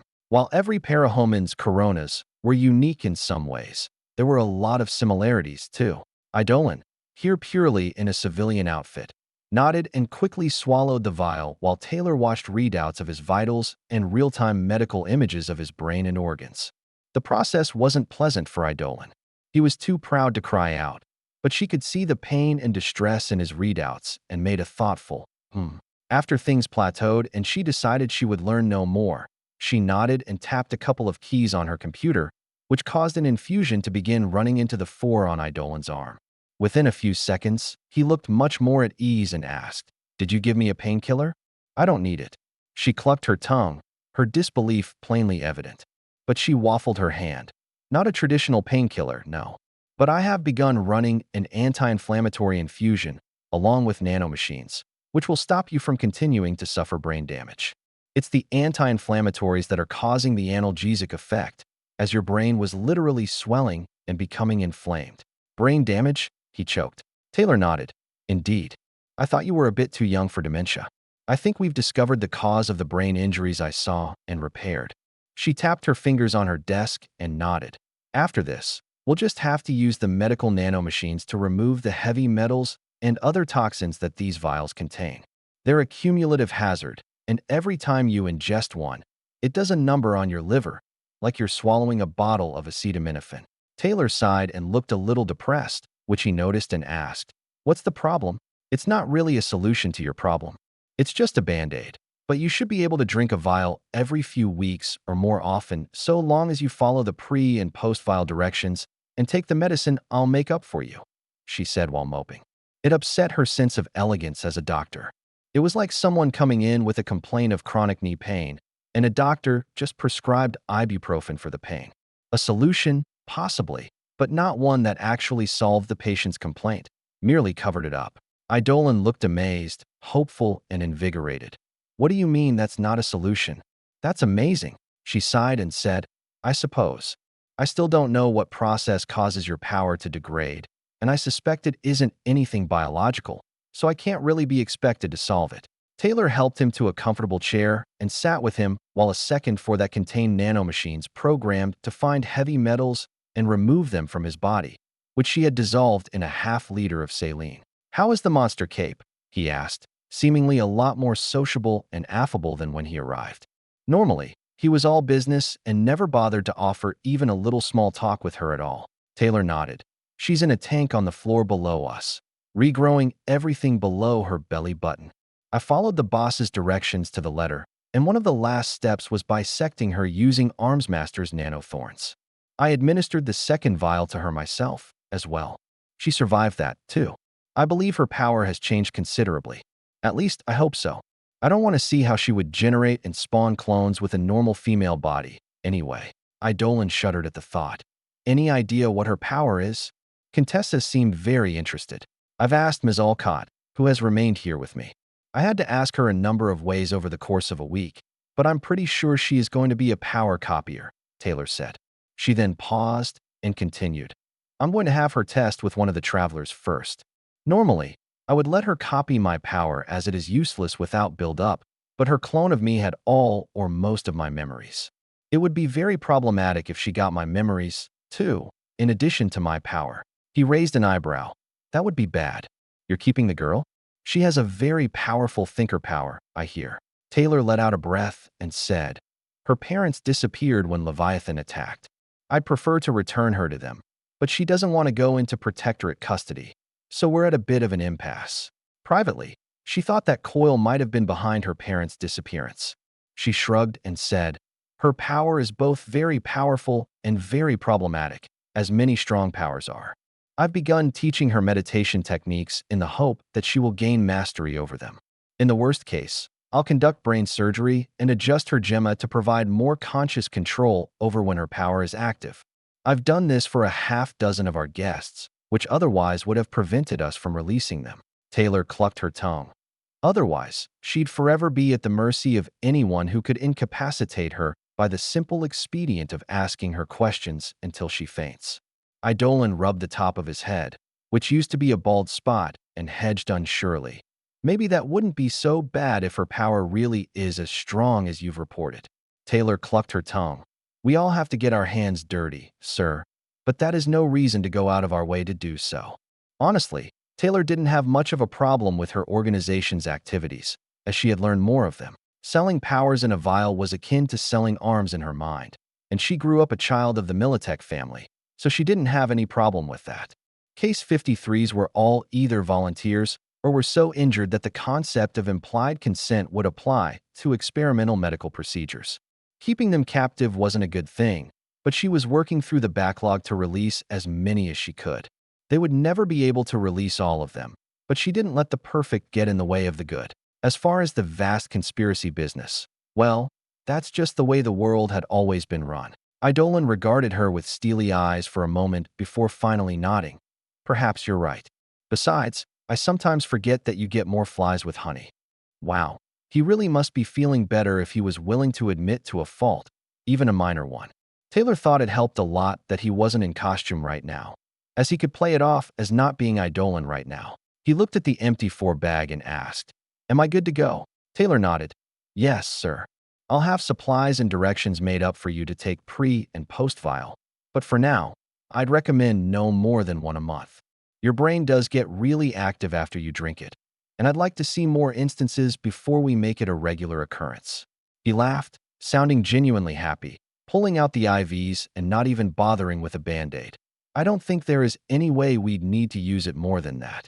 Even if I assume the degradation continues, it would be over 93 years before I'd need to drink them weekly."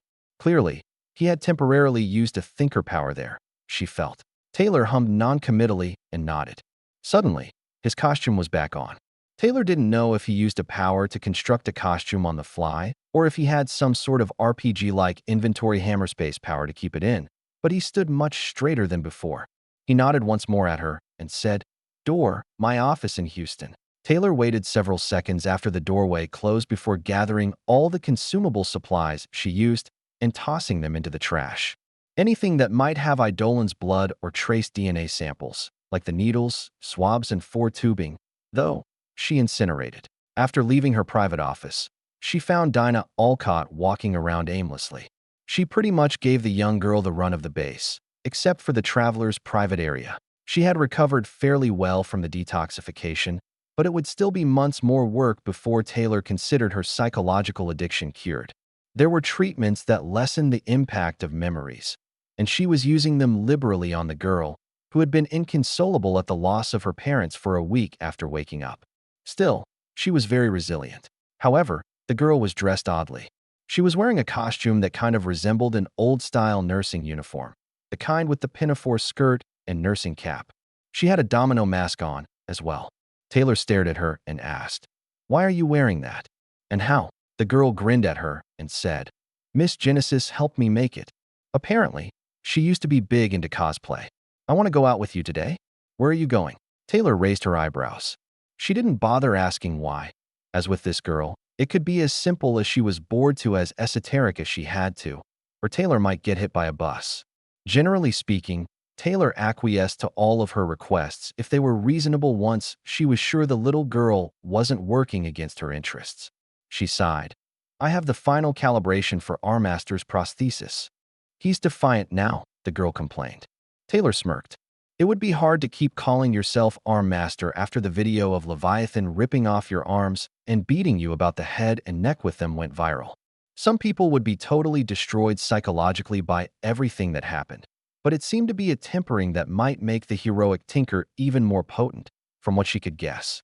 Privately, she thought he was fucking Dragon, too. Although how either of them found the time, she didn't know. After that, "I have an OB consult with Miss Othala," Taylor finished. She didn't expect much out of that. There probably wasn't anything wrong, but she wasn't going to refuse business to do a checkup and tell the woman so. With the Empire 88 gone, Othala and Victor fell into Purity's sway and were theoretically trying to portray themselves as a heroic team. Now, granted, they seemed to prioritize criminals of certain ethnic backgrounds highly, so Taylor wasn't sure how much they had actually changed. Still, Othala and Victor treated her well even when they were in the Empire, so she would continue to reciprocate, and assuring them both that their future child was likely healthy was a simple matter that could be concluded in an hour or less. Dinah also had a carefully wrapped box in her hands that looked like a present, complete with red bow. Taylor switched her eyes into non-ionicing penetrative scanner mode and frowned as she saw the contents. She asked, "Why do you have one of my sleep inducers in a gift box?" "It's Defiant's birthday. It's important that he gets this present," she said, holding her finger against her nose in the British way of signaling the two of them were in on a shared secret. That meant that it was important for either her or my safety. as that was the only thing that Dinah asked her power regularly. Taylor didn't know how she could know how to give him this thing, but it basically amounted to a game of 20 questions, and the little girl was incredibly good at it. It was why Taylor didn't bother to really ask her that many questions herself. Taylor sighed and started walking to what had once been Coyle's motor pool, which was mostly empty now. The girl followed next to her, and Taylor asked, "Are you sure you don't want to go live with your relatives? He's still the mayor." She winced and shook her head. "It would be best if I stayed with you for now." "Fine," Taylor groused, and then said, "But if someone recognizes you, I'm not letting them think I kidnapped you." "Don't worry, that won't happen," the girl chirped, seemingly pleased as they both walked to the white-paneled van that she used when she made house calls.